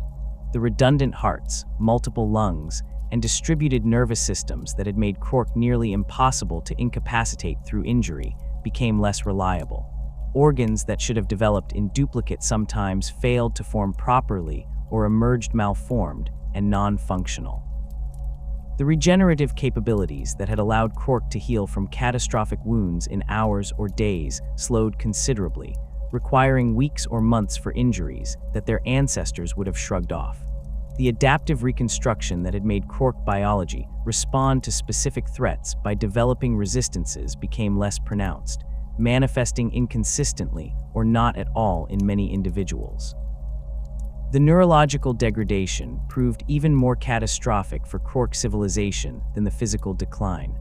The Krork brain had operated on multiple levels simultaneously, with conscious thought, instinctive combat responses, and deep genetic memory, all functioning in concert to produce warriors of exceptional capability. The genetic memory in particular had been crucial to Krork effectiveness, providing intuitive access to vast repositories of tactical knowledge and technological understanding without requiring formal education. As this system degraded, the knowledge became less accessible and more fragmented. The first losses involved the most sophisticated and complex information. Advanced scientific principles that Krork had understood intuitively became hazy and difficult to recall. The theoretical frameworks that had allowed them to innovate and adapt technologies to new situations faded from the genetic memory, leaving only practical knowledge of specific applications. A Krork technician who would once have understood why a particular component functioned in a certain way now knew only that it did function, and how to replace it when it failed. This shift from understanding to rote knowledge represented a fundamental change in how the species interacted with technology. Subsequent generations lost even this practical knowledge in increasingly large chunks. The genetic memory became riddled with gaps where information had simply vanished, corrupted beyond recovery by accumulated mutations and the absence of psychic reinforcement. Krork populations found themselves unable to maintain the most sophisticated equipment their ancestors had built. Teleportation systems failed and could not be repaired because the knowledge of their operating principles had been lost. Advanced energy weapons were abandoned in favor of simpler projectile weapons that could be maintained with degraded technical knowledge. Vehicle designs simplified as the ability to manufacture precision components declined, with later generations building cruder but more robust machines that could function despite imperfect construction. The command structure and tactical sophistication that had made Krork armies so formidable underwent parallel degradation. The psychic gestalt that had allowed for seamless coordination across vast battlefields fragmented into localized war fields that lacked the coherence and strategic focus of their predecessor. Warlords still rose to power based on psychic dominance, but the nature of that dominance changed. Where Krork commanders had possessed intuitive understanding of combined arms warfare, logistics, and strategic planning encoded in their genetic memory, their descendants increasingly relied on personal charisma and raw aggression to maintain authority. The tactical knowledge encoded in Krork genetics eroded in a pattern that favored immediate combat effectiveness over strategic planning. Information about close-quarters fighting techniques, weapon operation, and small unit tactics persisted longer than knowledge of operational-level planning or strategic coordination. This created a species that retained formidable combat instincts, but lost the ability to conduct the sophisticated campaigns that had characterized Krork warfare during the War in Heaven. Battles became less coordinated and more chaotic as the psychic network that had synchronized Krork operations degraded into a simpler system that conveyed only basic tactical information and emotional states. The organizational complexity of Krork society collapsed as the psychic infrastructure supporting it failed. The sophisticated hierarchy that had emerged naturally from the Gestalt consciousness simplified into cruder dominance relationships based primarily on physical size and aggression. The specialized command roles that had existed during the War in Heaven disappeared as the genetic memory containing knowledge of their functions was lost. War leaders, fleet masters, and siege masters had been distinct positions requiring specific expertise and tactical understanding. Their descendants knew only that larger, stronger individuals should lead, and that following the strongest warrior offered the best chance of survival and success in battle. This simplification of social structure accelerated the loss of technological sophistication. Krork society had maintained its advanced technology through a combination of genetic memory and social transmission, with experienced warriors teaching younger generations the practical applications of their intuitive knowledge. As the social structure simplified and the genetic memory degraded, this transmission of knowledge became less effective. Younger generations emerged from their spore cocoons with less innate understanding than their predecessors, and the social mechanisms that might have compensated for this loss through education and training had themselves broken down. The cultural knowledge that had existed alongside genetic memory vanished even more rapidly. Krork had possessed oral traditions, tactical doctrines refined through experience, and accumulated wisdom about how to fight specific enemies or operate in particular environments. This cultural knowledge required stable social structures and communication between generations to persist. As Krork society fragmented and simplified, the mechanisms for preserving and transmitting cultural knowledge disappeared. Within a few thousand years, populations that had once maintained detailed records of their campaigns and preserved the tactical innovations of successful commanders retained only the most basic concepts of warfare. The technological regression manifested visibly in the equipment used by degraded Krork populations. The sophisticated armor systems that had interfaced directly with Krork nervous systems and provided powered assistance to their movements were replaced by simpler protective plates that offered only passive defense. The precision targeting systems that had allowed Krork weapons to strike with impossible accuracy gave way to crude iron sights or no sighting systems at all. Energy weapons that had once been common in Krork arsenals became rare artifacts that few individuals understood how to maintain, eventually disappearing entirely as the last examples failed and could not be replaced. The weapons themselves grew cruder in construction, even as they retained basic functionality. Krork firearms had been manufactured to precise tolerances, using sophisticated materials that optimized performance while minimizing weight. Their descendants built weapons from whatever materials were available, often using inferior metals and crude manufacturing techniques that produced heavy, ungainly devices. These weapons still fired and could kill enemies effectively, but they lacked the reliability and precision of their predecessors. They jammed more frequently, their accuracy suffered, and they required constant maintenance to remain operational. The vehicles and war engines that had been such crucial components of Krork military power underwent similar degradation. The massive tanks that had advanced alongside Krork infantry, their weapons capable of leveling fortifications, and their armor-proof against most weapons, were replaced by simpler designs that sacrificed sophistication for ease of construction. The fusion reactors that had powered Krork war engines with clean, efficient energy gave way to cruder combustion engines that belched smoke and required constant feeding with fuel. The targeting systems, communication gear, and battlefield coordination technologies that had made Krork armored formations so effective were lost, leaving only the basic concept of mounting large guns on mobile platforms. Despite this comprehensive degradation, certain core aspects of Krork biology and culture proved remarkably persistent. The Wa field, though degraded and fragmented, continued to function as a psychic network that bound groups of Krork descendants together.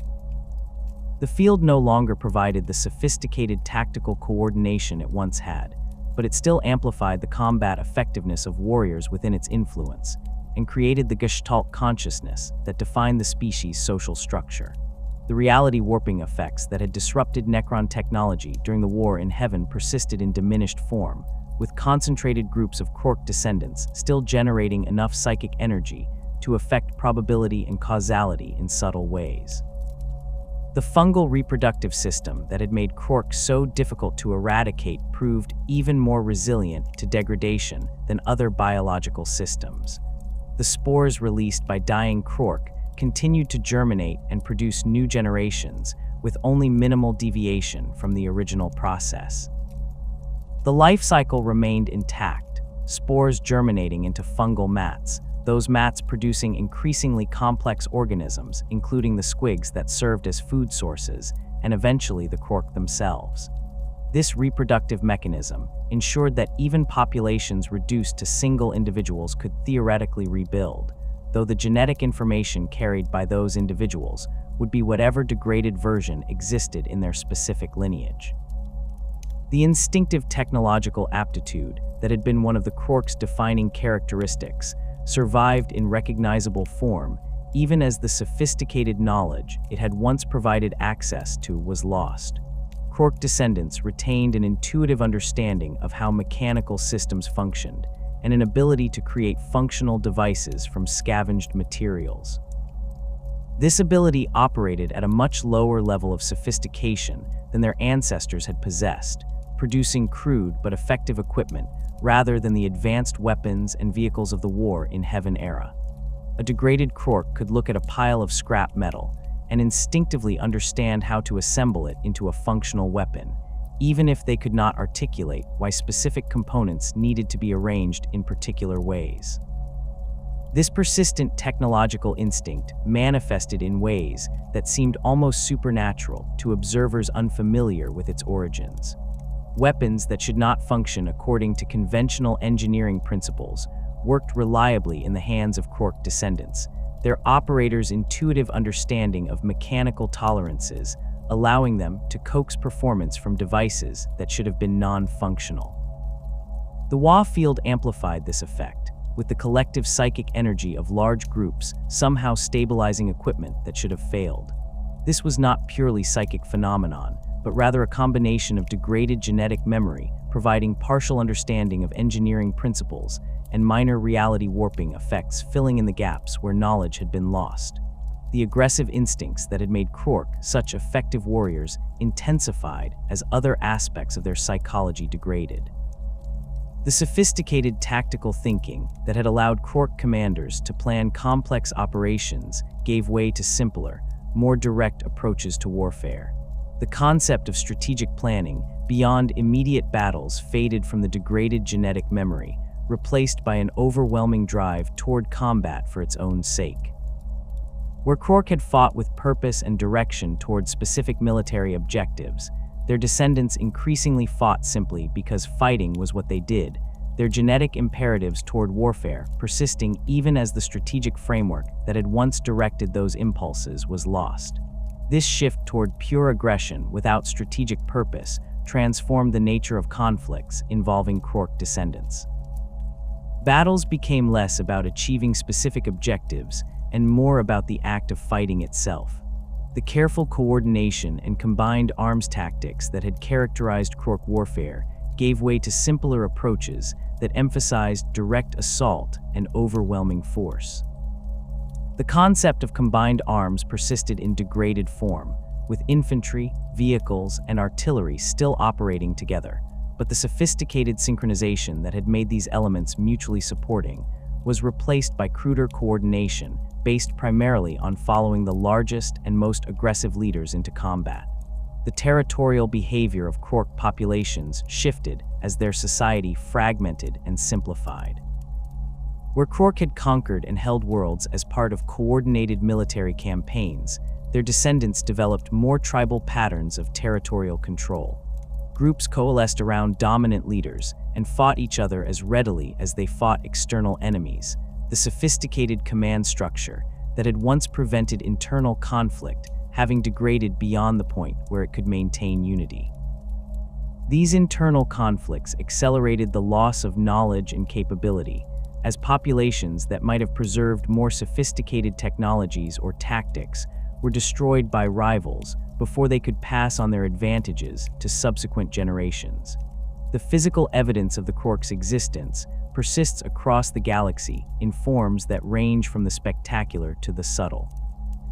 Archaeological sites on worlds that saw combat during the War in Heaven occasionally yield artifacts that predate the Imperium by millions of years, their origins mysterious to those who discover them, but their purpose often grimly apparent.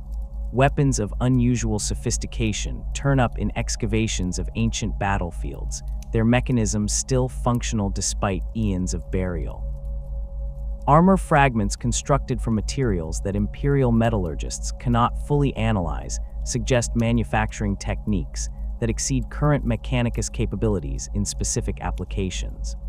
These discoveries raise questions among the few scholars with access to such finds, questions that usually remain unanswered due to the fragmentary nature of the evidence and the Imperium's general hostility toward xenoarchaeological research. The most significant and well-documented Krork specimen exists within the galleries of Trazyn, the Infinite, on the Necron tomb world of Solemnis. Trazyn, a Necron overlord who styles himself as a curator and collector of historical significance, maintains vast exhibition halls filled with artifacts and living specimens from across galactic history. Among his most prized possessions stands a creature labeled specifically as a Krork, carefully preserved in a stasis field that maintains it in perfect condition as it existed at the moment of capture. The specimen stands approximately 10 meters tall, its massive frame encased in sophisticated armor that integrates seamlessly with its biological form. The armor incorporates technologies that Trazyn's own analytical systems recognize as derivative of Old One engineering principles, though adapted and modified in ways that suggest the Krork themselves contributed innovations to the base designs they inherited. The physical proportions of Trazyn's specimen differ markedly from the Orks that infest the galaxy in the 41st millennium. Where Orks typically stand between 2 and 3 meters tall even at their largest, with only the most exceptional warbosses exceeding these dimensions, the Krork specimen towers over such creatures with a height that places it on scale with Imperial Knights or smaller Titan-class war engines. The musculature visible beneath the armor plating shows definition and organization that suggests purpose-built design rather than the somewhat haphazard development characteristic of Ork physiology. The skull structure, visible through the armor's helmet, displays a cranial capacity significantly larger than that of contemporary Orks, with prominent ridges and reinforced bone plating that speaks to both protection of the brain and accommodation of greater neural tissue mass. The armor system worn by the specimen represents technology that far exceeds anything seen in Ork equipment across the Imperium's recorded history. The plates show no signs of the crude welding and haphazard assembly that characterizes Ork armor construction.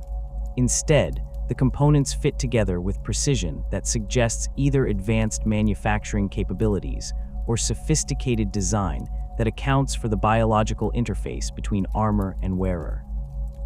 Power conduits run through the armor's structure in patterns that indicate integration with the wearer's nervous system, allowing for direct mental control of the suit's enhanced strength systems and sensory apparatus. The armor's surface shows damage consistent with combat exposure, including scoring from energy weapons and impact craters from high-velocity projectiles. Yet the underlying structure remains intact in ways that suggest materials science beyond current Imperial standards in specific applications. The weapon mounted on the specimen's armor, a massive firearm integrated into the suit's right arm, demonstrates engineering principles that mechanicus analysts who have viewed recordings of the specimen find both familiar and alien. The basic mechanism operates on recognizable principles of magnetic acceleration combined with plasma generation, but the implementation shows sophistication in miniaturization and power efficiency that Imperial weapons of equivalent output cannot match. The weapon's barrel shows rifling patterns that suggest projectile stabilization techniques, while the chamber design indicates the ability to fire both solid ammunition and energy charges depending on tactical requirements.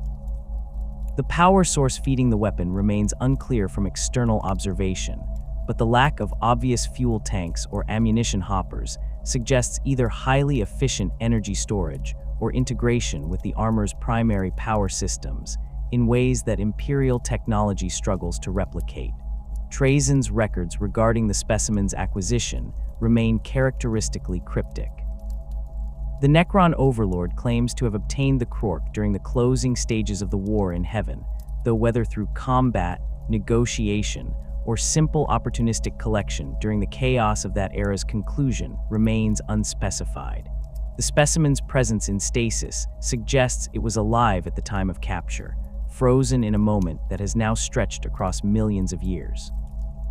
Whether the creature possesses any form of consciousness within the stasis field or exists in a state of complete temporal suspension remains a subject of speculation among the few individuals aware of its existence.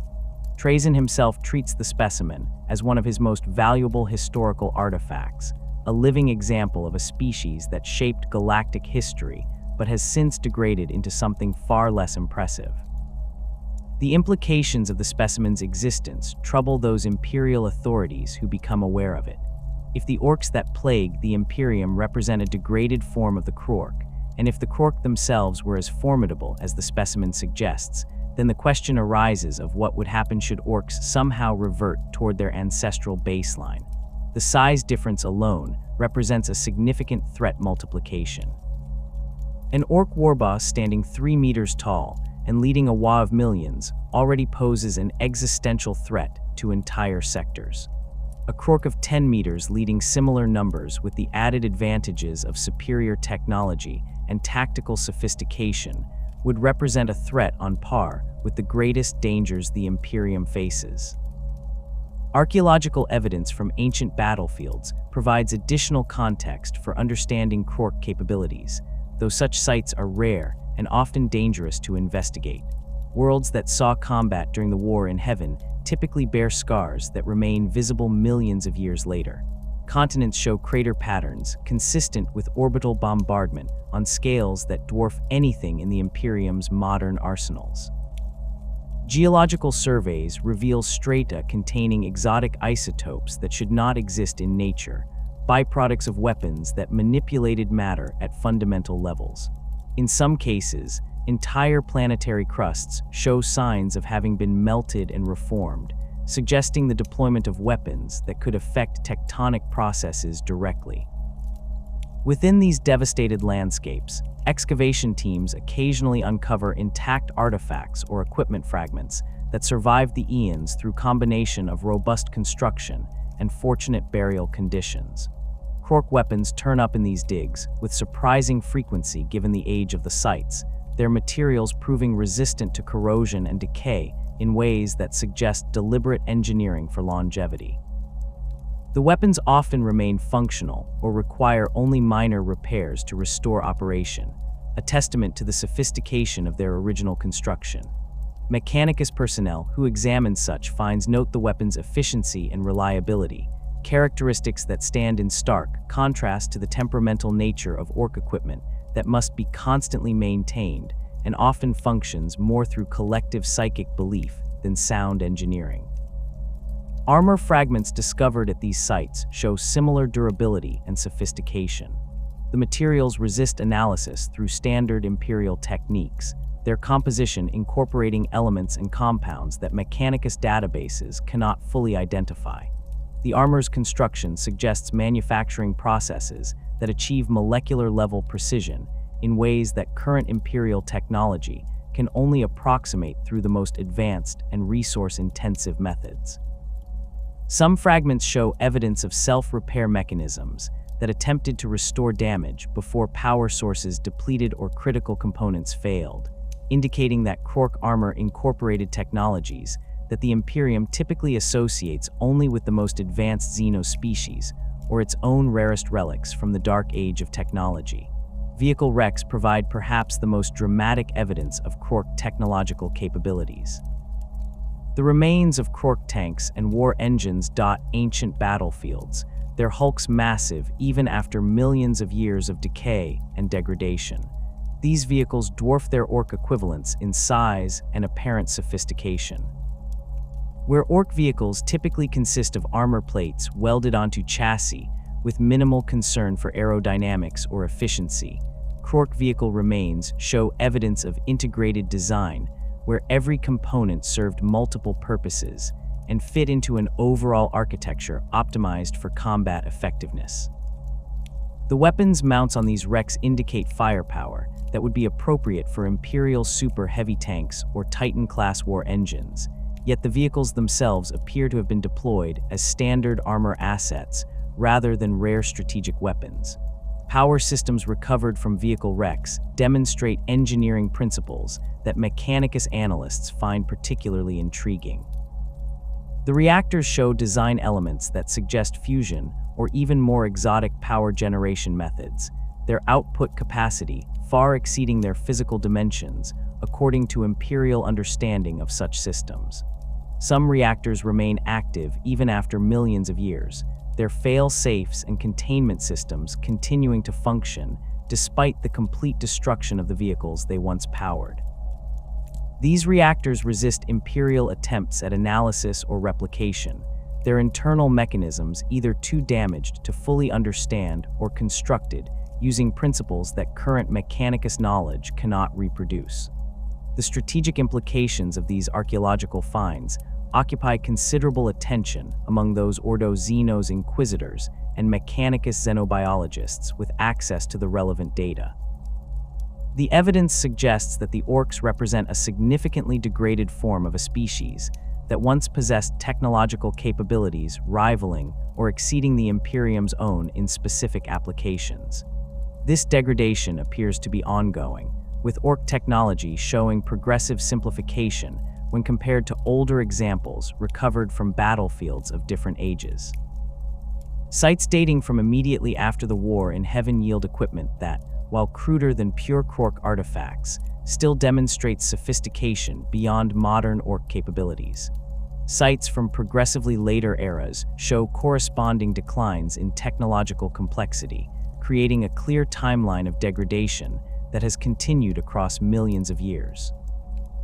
Theoretical discussions among Mechanicus xenobiologists focus on the mechanisms driving this degradation and whether the process might be reversible. The prevailing theory suggests that Krork were designed with some form of genetic memory that provided intuitive technological knowledge, and that this memory system has progressively failed without maintenance from the Krork's creators. If this theory is correct, then Orks retain fragments of this genetic memory, which would explain their seemingly instinctive ability to create functional technology from scavenged materials despite lacking formal education or understanding of engineering principles. The concerning implication is that sufficient environmental pressure or some unknown trigger might cause Orks to begin reverting toward their Krork baseline, recovering lost capabilities and becoming exponentially more dangerous. Some xenobiologists point to rare instances of exceptionally large and cunning Ork warbosses as potential evidence of minor reversions toward Krork characteristics. The largest warbosses occasionally reach heights approaching 4 or 5 meters, significantly exceeding the normal Ork size range and beginning to approach the lower end of the scale suggested by Krork specimens and artifacts. These exceptional individuals often demonstrate tactical sophistication unusual for Orks, planning complex campaigns and employing combined arms tactics that suggest access to deeper layers of genetic memory than their lesser kin possess. Their technology, while still crude by Imperial standards, sometimes shows innovations or refinements that exceed normal Ork capabilities. The Waz led by these exceptional warbosses pose threats that require coordinated Imperial responses involving multiple chapters of Space Marines and substantial Imperial Guard deployments. The warboss known as Gaz Kulmag Uruk Thraka represents perhaps the most prominent modern example of an Ork approaching Krork-like capabilities. Standing significantly taller than typical Orks and demonstrating strategic planning abilities that have allowed him to conduct campaigns across multiple sectors, Gazkul has united Ork populations on scales rarely seen in Imperial history. His technology, while still recognizably Ork in its crude construction, incorporates innovations that suggest access to knowledge beyond what most Orks possess.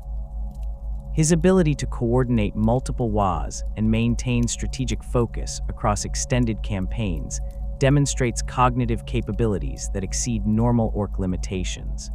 The question of whether Gazkul and similar warbosses represent genuine reversions toward Krork baseline or simply statistical outliers within normal Ork variation remains contested among Imperial scholars.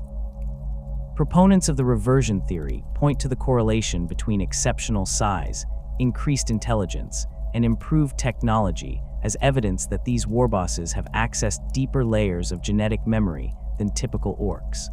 They argue that the Wa field generated by large orc populations might trigger genetic activation sequences that partially restore Krork characteristics in the most dominant individuals. The psychic pressure of leading millions of orcs could theoretically activate dormant genetic sequences, allowing these exceptional leaders to access knowledge and capabilities that remain locked away in lesser orcs. Skeptics counter that exceptional individuals appear in any population through normal genetic variation, and that attributing Krork-like characteristics to these outliers overstates the evidence. They note that even the largest modern warbosses remain significantly smaller than true Krork specimens, and that their technology, while impressive by orc standards, still falls far short of the sophistication demonstrated by archaeological Krork artifacts. The tactical abilities displayed by exceptional warbosses, while notable, do not approach the level of strategic coordination that evidence suggests Krork commanded during the war in heaven. These scholars argue that the degradation from Krork to orc represents such fundamental genetic damage that true reversion would require intervention beyond anything the orcs themselves could accomplish. The debate carries practical implications for imperial military doctrine regarding orc threats. If exceptional warbosses represent potential reversions toward Krork capabilities, then allowing such individuals to survive and grow stronger risks creating threats that could overwhelm even concentrated imperial responses. This argues for aggressive intervention against emerging warbosses before they can unite large populations and potentially trigger further genetic activation. The Imperium's standard doctrine of targeting orc leadership for assassination and conducting regular culling operations against orc populations gains additional justification from the possibility, however remote, that sufficient orc concentration might trigger large-scale reversion toward Krork baseline. The technological artifacts recovered from Krork sites present the Adeptus Mechanicus with a philosophical dilemma regarding their stance on Xeno's technology. Standard Mechanicus doctrine treats alien devices as abominations to be destroyed rather than studied, yet Krork artifacts demonstrate engineering principles that could advance imperial capabilities if properly understood. Some radical magi argue that Krork technology represents a special case because it derives ultimately from the Old Ones, whose works the Mechanicus acknowledges as worthy of study due to their role in shaping the galaxy's development. These magi conduct covert research into Krork artifacts, attempting to extract useful principles while maintaining plausible deniability regarding their violation of orthodox Mechanicus doctrine. The materials science demonstrated by Krork armor and weapons proves particularly intriguing to Mechanicus researchers. The alloys and composites used in Krork equipment show properties that Imperial metallurgy cannot fully replicate despite millennia of development. Some materials demonstrate strength-to-weight ratios that exceed theoretical maximums according to Imperial understanding of material physics. Others show thermal or electrical properties that suggest manipulation of matter at molecular or atomic levels in ways that current Mechanicus capabilities can only achieve through the most advanced and rare standard template construct devices. Understanding how Krork manufactured these materials could potentially revolutionize Imperial equipment production, though the practical barriers to such understanding remain formidable. The power generation systems found in Krork artifacts represent another area of intense interest. The compact fusion reactors that powered Krork vehicles and war engines demonstrate efficiency that Imperial plasma reactors cannot match at equivalent scales. Some recovered reactors continue operating after millions of years, their longevity suggesting design principles that prioritize reliability and longevity in ways that Imperial technology often sacrifices in favor of raw output or ease of manufacture. Mechanicus analysts who have examined these systems note design elements that suggest the Krork understood principles of plasma containment and energy extraction that remain at the cutting edge of Imperial physics, despite the Krork themselves lacking the theoretical frameworks that would normally be considered prerequisite to such engineering achievements. The weapon systems recovered from Krork sites demonstrate similar sophistication in their specific applications. The magnetic acceleration systems used in Krork firearms achieve muzzle velocities that Imperial mass drivers can only match through significantly larger and more power-intensive mechanisms. The plasma generation systems in Krork energy weapons maintain coherence over ranges that Imperial plasma weapons struggle to achieve without sophisticated focusing arrays and cooling systems. The targeting mechanisms, when intact enough to analyze, show integration of multiple sensor types and computational systems that rival or exceed Imperial equivalents despite the apparent simplicity of their construction. These weapons suggest that Krork possessed understanding of physics and engineering that manifested as practical capability, even if they lacked the theoretical knowledge that Imperial tech priests consider fundamental to such achievements. The War of the Beast erupted in the 32nd millennium as the most catastrophic Ork threat the Imperium had faced since the Great Crusade, and it would reveal capabilities within the greenskin species that suggested something far more dangerous than the typical Ork wars that plagued Imperial space. The conflict began with coordinated attacks across multiple sectors, a level of strategic planning that immediately distinguished this threat from the usual chaotic Ork incursions. Ork forces struck at Imperial worlds with precision that indicated reconnaissance and intelligence gathering, targeting strategic locations rather than simply attacking whatever targets presented themselves. The speed and coordination of these initial strikes caught Imperial defenders off guard, with multiple worlds falling before the Imperium could organize effective responses. The Orks responsible for these attacks differed from typical greenskin populations in ways that became increasingly apparent as the war progressed. They stood larger than normal Orks, with the smallest warriors matching the size of typical Ork knobs and the leaders towering over even the largest warbosses in Imperial records. Their equipment, while still crude by Imperial standards, demonstrated functionality and reliability that exceeded normal Ork technology.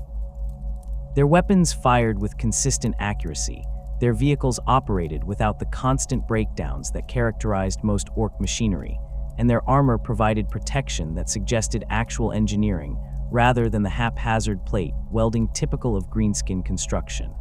The creature leading this war became known to Imperial forces simply as the Beast, a title that failed to capture the true horror of what this Ork represented. The Beast stood approximately 10 meters tall according to reports from survivors who witnessed it during planetary assaults, placing it on scale with the Krork specimen preserved in Trajan's collection rather than any Ork previously encountered by the Imperium. Its physical presence dominated battlefields in ways that went beyond mere size. The psychic pressure generated by the Beast affected Imperial forces at ranges measured in kilometers, with unaugmented humans experiencing overwhelming dread and even space marines reporting difficulty maintaining combat focus when in proximity to the creature. The Beast's intelligence proved even more disturbing than its physical capabilities. It spoke Gothic, a fact that shocked Imperial commanders when first reported. Orks typically communicated in their own crude languages, with only the most exceptional warbosses possessing even rudimentary understanding of human speech. The Beast not only spoke Gothic fluently, but used it to deliver ultimatums and negotiate with Imperial authorities, demonstrating cognitive capabilities that suggested access to knowledge far beyond normal Ork limitations. Its strategic planning encompassed not just military operations, but political maneuvering, as it attempted to exploit divisions within the Imperium and undermine Imperial unity through calculated psychological warfare. The forces serving under the Beast's command demonstrated organizational sophistication that mirrored their leaders' exceptional capabilities.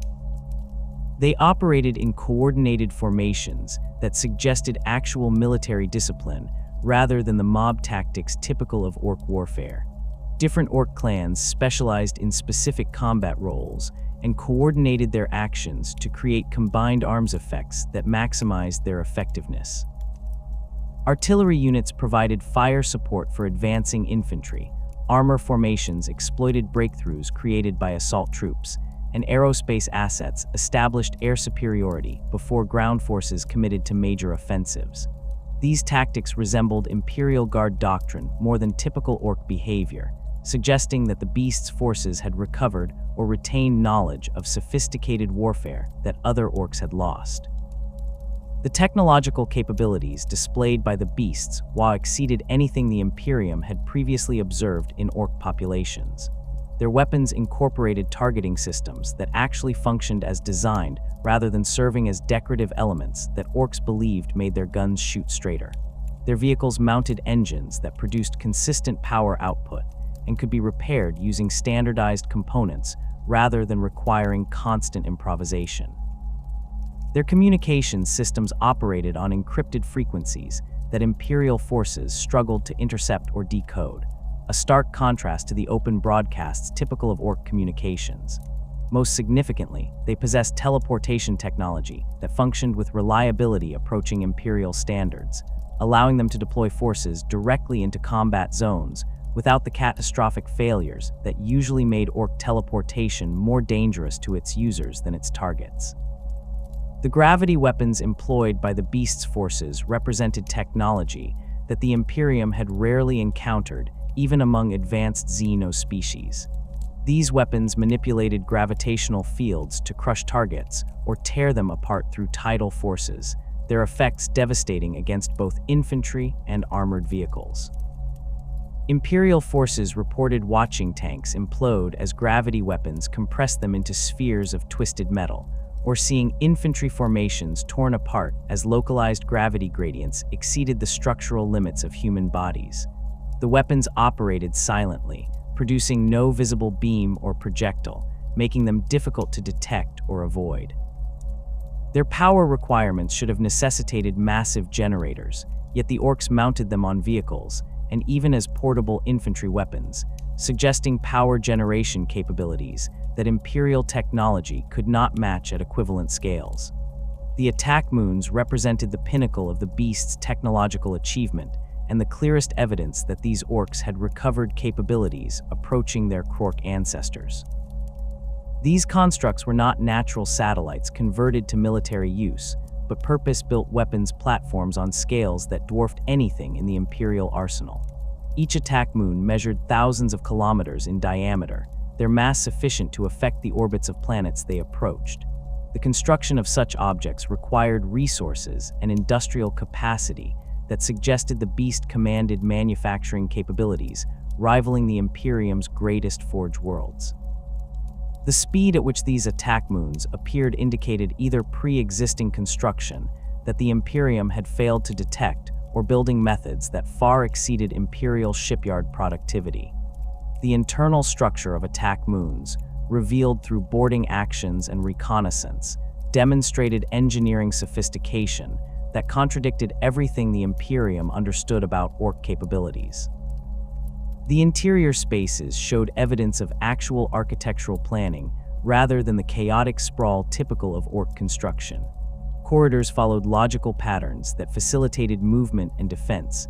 Power conduits ran through dedicated channels protected by armored housings, and critical systems occupied hardened locations deep within the structure where they could survive significant external damage.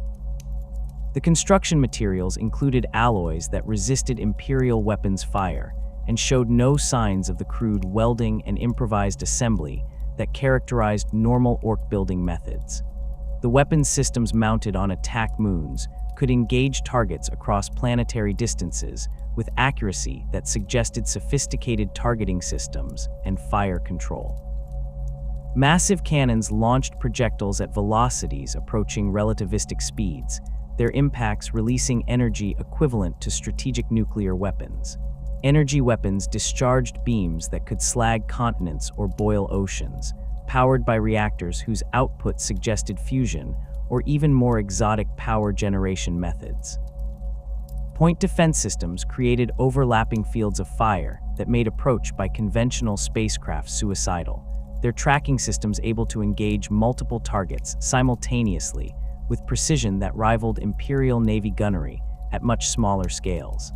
The attack moons carried these weapons in numbers that turned them into mobile fortresses capable of sterilizing planets or engaging entire Imperial fleets. The propulsion systems that allowed attack moons to maneuver, despite their enormous mass, defied Imperial understanding of physics at the scales involved. The constructs could accelerate at rates that should have torn them apart through tidal forces, suggesting either structural reinforcement beyond anything the Imperium could achieve or gravity manipulation technology that negated the normal constraints of moving such massive objects.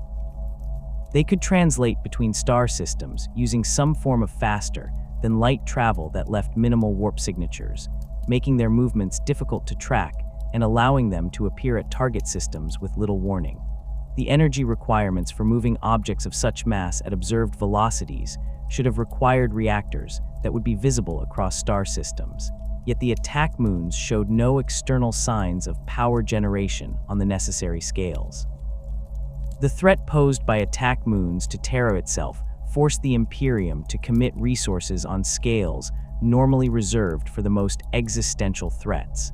When reconnaissance detected an attack moon on approach vector to the Sol system, Imperial authorities recognized that conventional defenses would prove inadequate.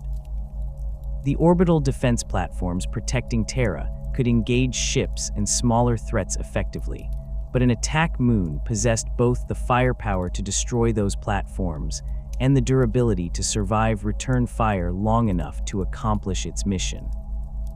The prospect of an attack moon entering orbit around Terra and beginning bombardment represented a threat to the Imperium's very existence, as the loss of Terra would decapitate Imperial government and likely trigger fragmentation that would doom humanity's scattered domains. The Imperial response to the attack moon threat required coordination across multiple branches of the Imperium's military and political apparatus. The Adeptus Astartes committed multiple chapters to boarding actions intended to disable or destroy attack moons from within, recognizing that external assault would require firepower concentrations that risked collateral damage to Imperial worlds.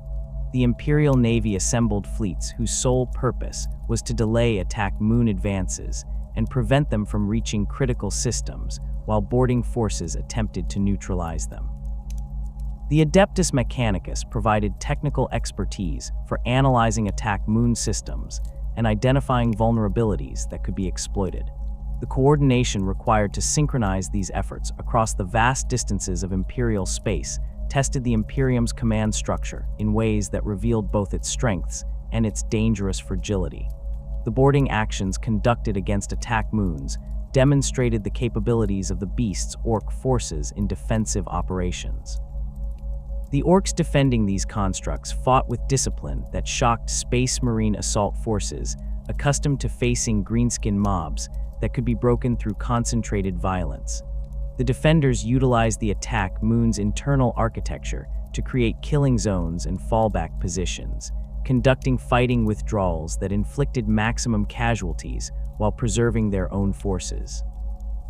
They employed combined arms tactics that coordinated infantry, vehicles, and fixed defenses to create interlocking fields of fire that channeled attackers into prepared ambush sites.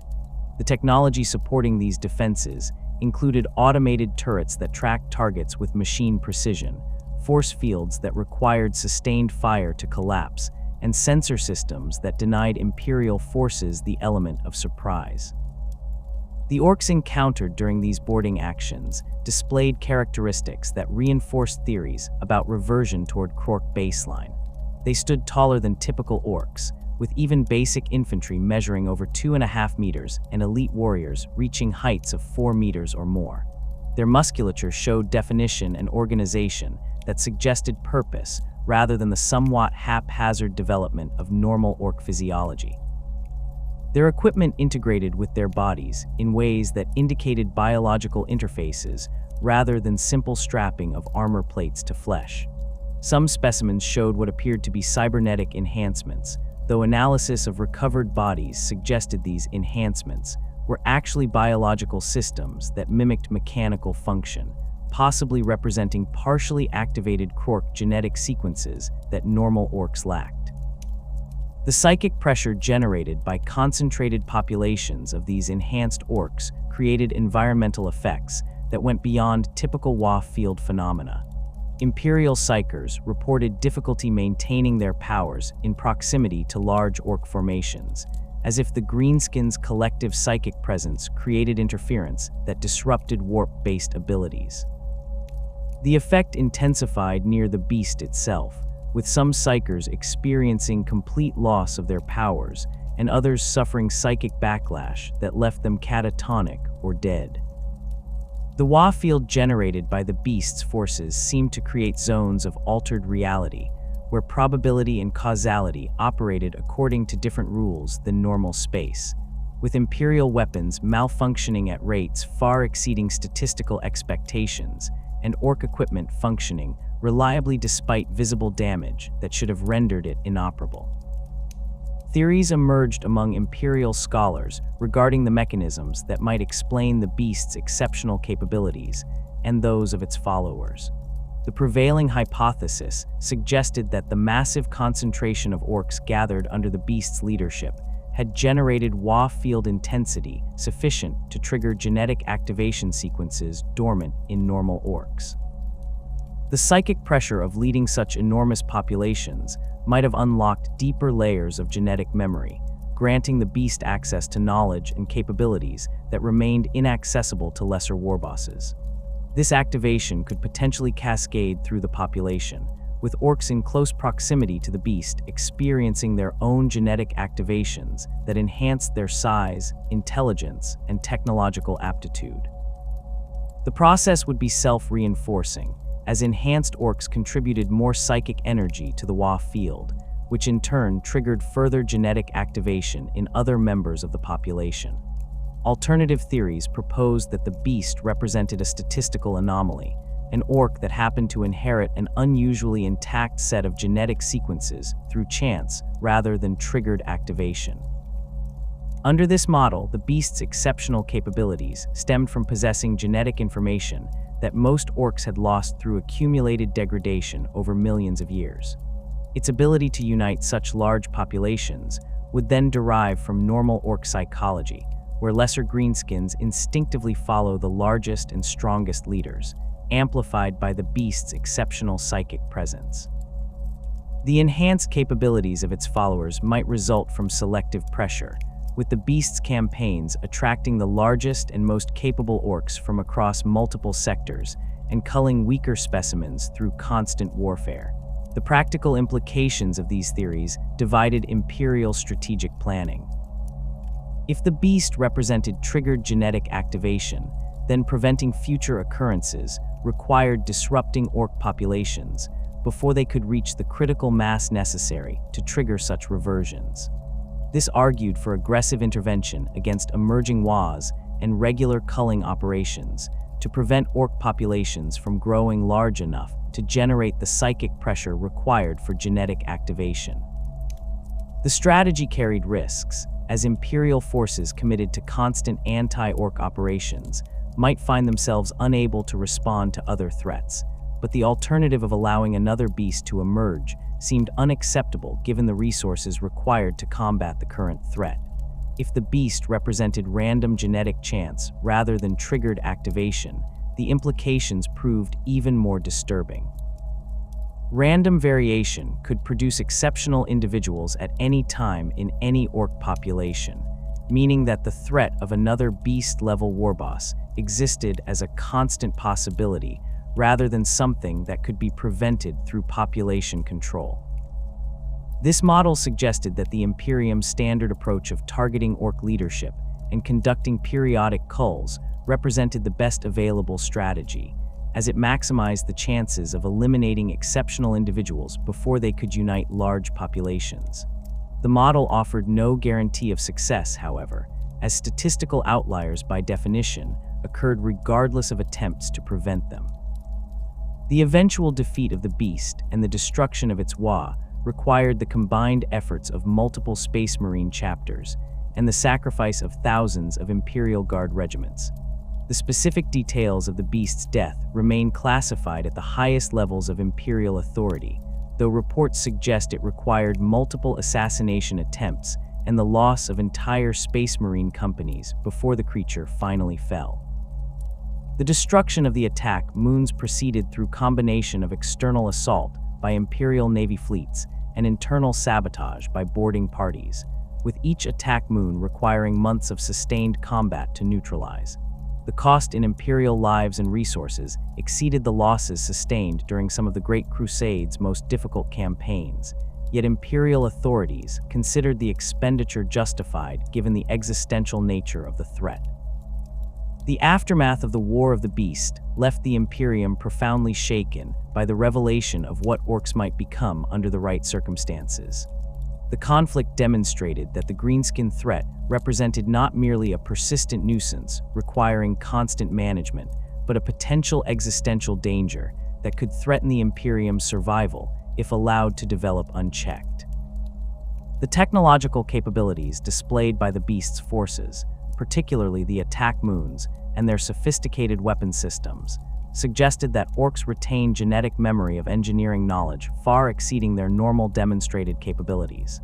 The organizational sophistication and strategic planning exhibited by the Beast itself indicated that sufficient psychic pressure or genetic chance could produce Ork leaders with cognitive abilities approaching or exceeding human baseline.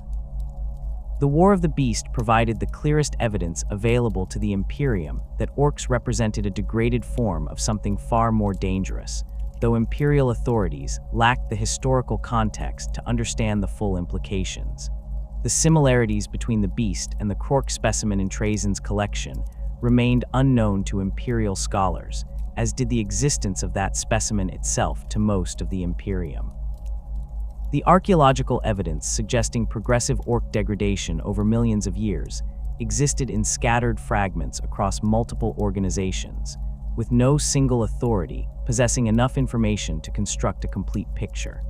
The result was an Imperium that understood it faced a more dangerous threat than previously recognized, but lacked the knowledge necessary to fully comprehend the nature of that threat or develop optimal strategies for addressing it. The possibility of Krork Ray emergence haunts those few Imperial authorities with sufficient clearance to understand the true nature of the Ork threat. The War of the Beast demonstrated that under specific circumstances, Orks can recover capabilities approaching their ancestral baseline, though whether through genetic activation triggered by massive population concentrations or through statistical chance producing exceptionally intact specimens remains debated. The strategic calculus becomes terrifying when extrapolated to its logical conclusions. Current Ork populations across the galaxy number in the countless billions, spread across thousands of worlds, and operating in warbands ranging from small raiding parties to WAs encompassing millions of warriors. The psychic resonance generated by these populations creates localized WA fields that enhance Ork combat effectiveness and occasionally produce warbosses of exceptional size and cunning. The critical question centers on thresholds and triggers. If the Beast represented genetic activation caused by unprecedented concentrations of Ork psychic energy, then determining the population density, or WA field intensity, required to trigger such activations becomes paramount for Imperial strategic planning. The Beast united Orks across multiple sectors, creating concentrations that may have reached into the billions across interconnected campaign zones.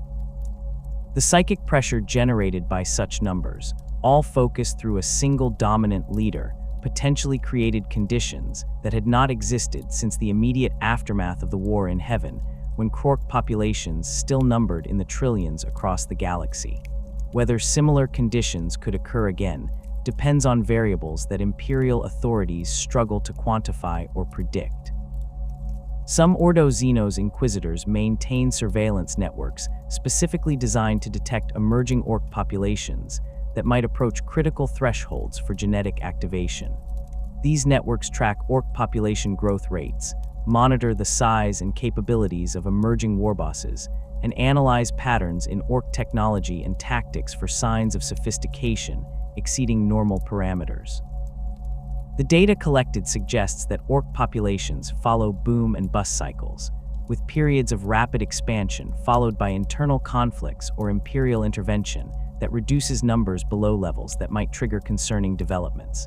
The largest modern Wa's reach scales measured in tens of millions of warriors, substantial threats requiring coordinated imperial responses, but still orders of magnitude smaller than the forces the beast commanded at its peak. The nightmare scenario that keeps certain inquisitors awake involves multiple large Wa's converging or a single warboss successfully uniting Ork populations across an entire segmentum. The psychic resonance generated by such concentrations might reach intensities that trigger widespread genetic activation, producing not a single beast, but entire armies of enhanced Orks recovering Krork characteristics. The cascading effects could prove catastrophic, as enhanced Orks would contribute more psychic energy to the Wa field, potentially triggering further activations in a feedback loop that progressively restored the species toward its ancestral baseline. An Ork population undergoing such transformation would gain access to genetic memory containing technological knowledge and tactical doctrines that would multiply their threat level exponentially. The discovery of stasis-preserved Krork specimens presents an even more immediate danger, though one that remains largely theoretical given the rarity of such finds. Trajan's specimen exists within a Necron tomb world that the Imperium cannot access without triggering war with forces it cannot hope to defeat. However, the galaxy contains countless tomb worlds, archaeological sites, and ancient facilities that might house similar specimens. The Old Ones created Krork in enormous numbers and deployed them across the galaxy during the War in Heaven. While most died in that conflict or its aftermath, the possibility exists that other specimens survived in stasis fields, temporal loops, or warp-isolated locations where millions of years passed differently than in normal space. A Krork awakening from such preservation would emerge with all the capabilities that the species possessed at its peak.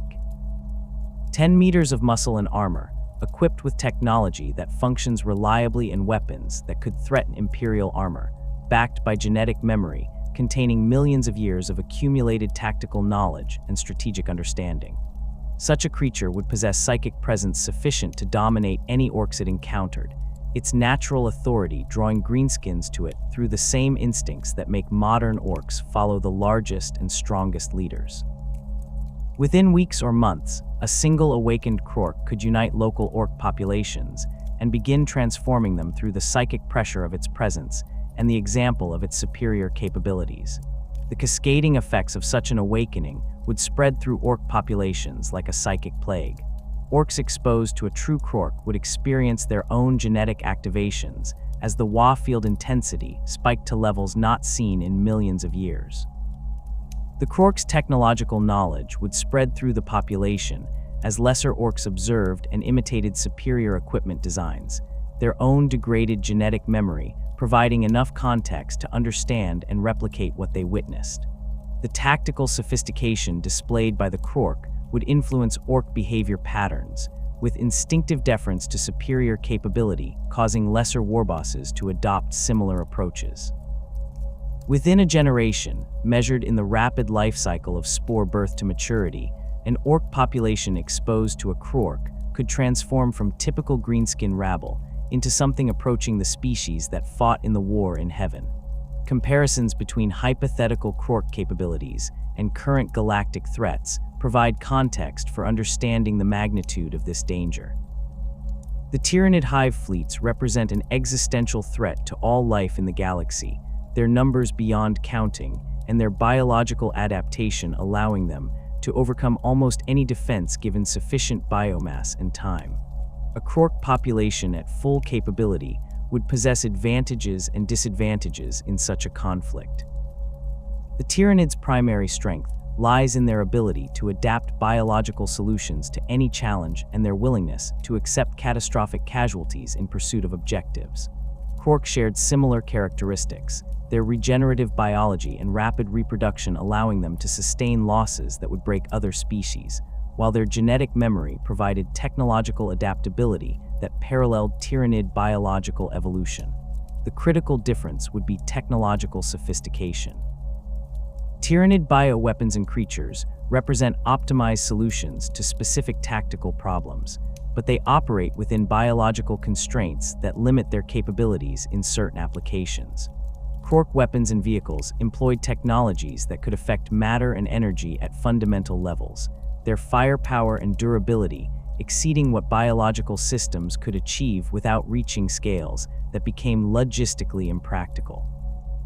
A Krork wore engine-mounting gravity weapons and powered by fusion reactors would possess firepower that could devastate Tyranid swarms regardless of their numbers, while Krork teleportation technology would allow for surgical strikes against synapse creatures and hive ships that Tyranid defenses could not prevent.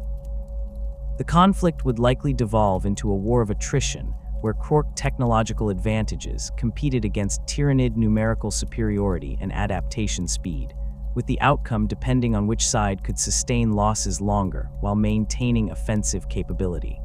Chaos represents a threat of different character, its danger stemming from corruption and warp-based powers rather than conventional military might. The Krork were designed to operate in the War in Heaven's psychically turbulent environment, their Wa field providing protection against warp predation, and their robust psychic presence making them difficult targets for demonic possession. The same characteristics that made them resistant to enslaver infestation would provide defense against chaos corruption, though not immunity. The aggressive, warlike nature of Krork psychology might make them susceptible to Khornate influence, while their love of technology and building could attract Tzeentchian attention. However, the Gestalt consciousness that bound Krork society together would make individual corruption less catastrophic than in species where isolated individuals could fall without their communities immediately recognizing the threat. A conflict between Krork and Chaos would likely focus on control of real space territory rather than direct warp confrontation. Krork lacked the psychic sophistication to challenge Chaos in its native dimension, but their technological capabilities and combat effectiveness would make them formidable opponents in material universe engagements. Demon incursions would face concentrated firepower from weapons designed to affect targets regardless of their physical or immaterial nature, while Chaos Space Marine warbands would find themselves outmatched by opponents who combined Space Marine equivalent durability with superior numbers and technological parity. The Wa field's reality stabilizing effects would make territory held by Krork populations difficult for Chaos to corrupt, creating zones where the warp's influence operated less reliably, and demonic manifestations required more energy to sustain. The awakening Necrons pose perhaps the most interesting comparison because they represent the enemy the Krork were specifically designed to fight. Modern Necron forces retain the technological sophistication and durability that made them such formidable opponents during the War in Heaven, though their numbers have diminished significantly due to the millions of years spent in stasis and the casualties sustained during the war against the Khatan. A renewed conflict between Krork and Necrons would replay the ancient struggle with altered parameters. The Necrons would possess technological advantages in certain applications, their mastery of dimensional science and energy manipulation exceeding even Krork capabilities at their peak. However, they would face the same fundamental problem that plagued them during the War in Heaven. The Krork's ability to sustain casualties and replace losses far exceeds Necron regeneration rates. Necron forces can repair and reconstruct damaged warriors through their reanimation protocols, but these systems require intact tomb complexes and sufficient resources to function. Sustained combat against an enemy that can replace losses through rapid reproduction would strain Necron logistics in ways that favor the Krork in extended campaigns. The Wa field's interference with sophisticated technology would affect Necron systems as it did during the War in Heaven, causing malfunctions and degraded performance that would erode the Necrons' technological advantages. Most critically, the Krork were designed with specific knowledge of Necron capabilities encoded in their genetic memory. Their weapons and tactics were optimized for fighting living metal warriors and countering phase shift technology, giving them advantages that other species lack when facing Necron forces.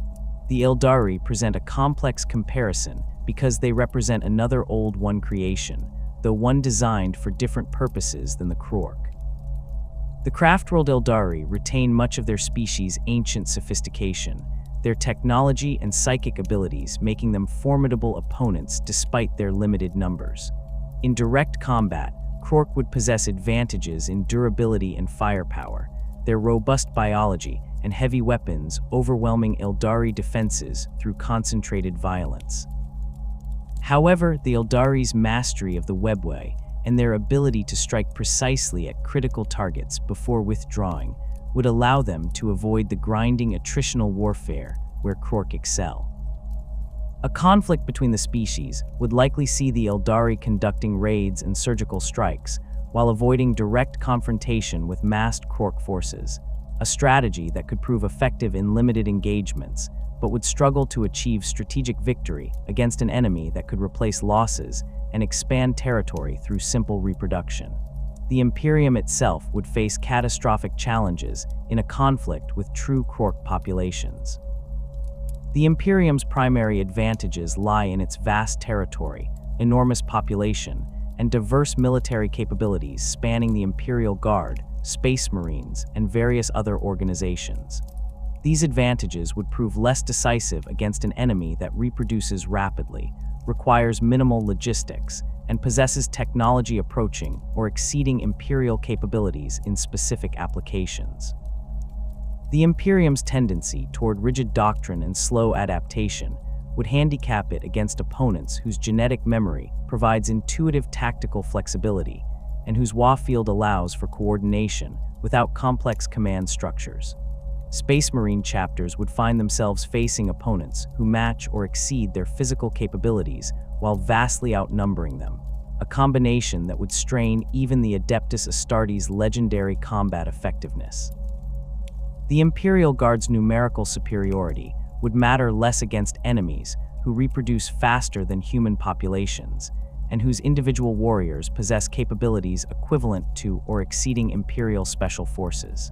The Imperium's technological advantages in certain areas, particularly its Titan legions and advanced naval assets, would provide capabilities that Krork forces would struggle to match initially. However, the Krork's rapid technological adaptation and their ability to scavenge and repurpose captured equipment would allow them to develop counters to Imperial advantages more quickly than the Imperium could adapt to Krork capabilities. The strategic calculus would favor the Krork in extended conflicts, as their biological advantages and self-sufficient nature would allow them to sustain campaigns that would exhaust Imperial logistics and recruitment. The philosophical implications of the Orks as degraded Krork raise uncomfortable questions about the nature of the galaxy and humanity's place within it. The Imperium faces threats on every border, from Tyranid hive fleets to chaos incursions to awakening Necron tomb worlds. The idea that one of the most persistent threats, the Ork menace that has plagued humanity since before the Imperium's founding, represents merely the degraded remnant of something far worse challenges assumptions about humanity's ability to survive in a hostile galaxy. If the Orks at their current diminished state require constant military attention and periodic major campaigns to contain, what hope would humanity have against the species that fought the Necrons to a standstill during the war in heaven? The devolution from Krork to Ork may represent the only reason the younger races, including humanity, survived to develop their own civilizations. A galaxy still populated by Krork at full capability would have left little room for species that could not match their military effectiveness. The Krork would have continued their expansion after the war in Heaven's conclusion, conquering and holding territory across the galaxy through simple superiority in warfare. The degradation that reduced them from sophisticated warriors to crude but dangerous raiders opened ecological niches that allowed other species to develop without facing immediate extinction. The Imperium exists in part because the Orks lack the capabilities to leverage their numerical advantages and rapid reproduction into permanent conquest. This realization carries a certain grim irony. The Imperium dedicates enormous resources to containing the Ork threat, viewing greenskins as one of the primary dangers to humanity's survival. Yet the current Ork populations, for all their numbers and persistent aggression, represent a shadow of what the species once was. The Imperium struggles against the degraded remnants of the Old One's weapons, while remaining ignorant of how much worse the threat could become. The various organizations tasked with defending humanity operate without full understanding of what they face, their strategies developed against current Ork capabilities, rather than the potential that lies dormant in greenskin genetics. The younger races of the 41st millennium, humanity included, owe their existence in part to the Old One's extinction and the subsequent degradation of their creations. The Krork were designed as weapons, tools for fighting a war that ended millions of years ago. Their devolution into Orks transformed them from an existential threat to galactic civilization into a manageable, if persistent, danger that could be contained through military force and periodic culling operations. The possibility that this devolution might reverse, that the Orks might recover their ancestral capabilities through genetic activation or the awakening of preserved specimens, represents a threat that would require the combined efforts of multiple galactic powers to address. The Imperium's current approach to the Ork threat reflects an understanding that greenskins require constant attention, but can be managed through established military doctrines.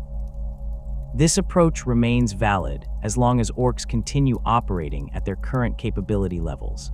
However, the War of the Beast demonstrated that circumstances can produce Orks that exceed these parameters, and the existence of Krork artifacts and specimens suggests that the potential for far worse remains encoded in greenskin genetics.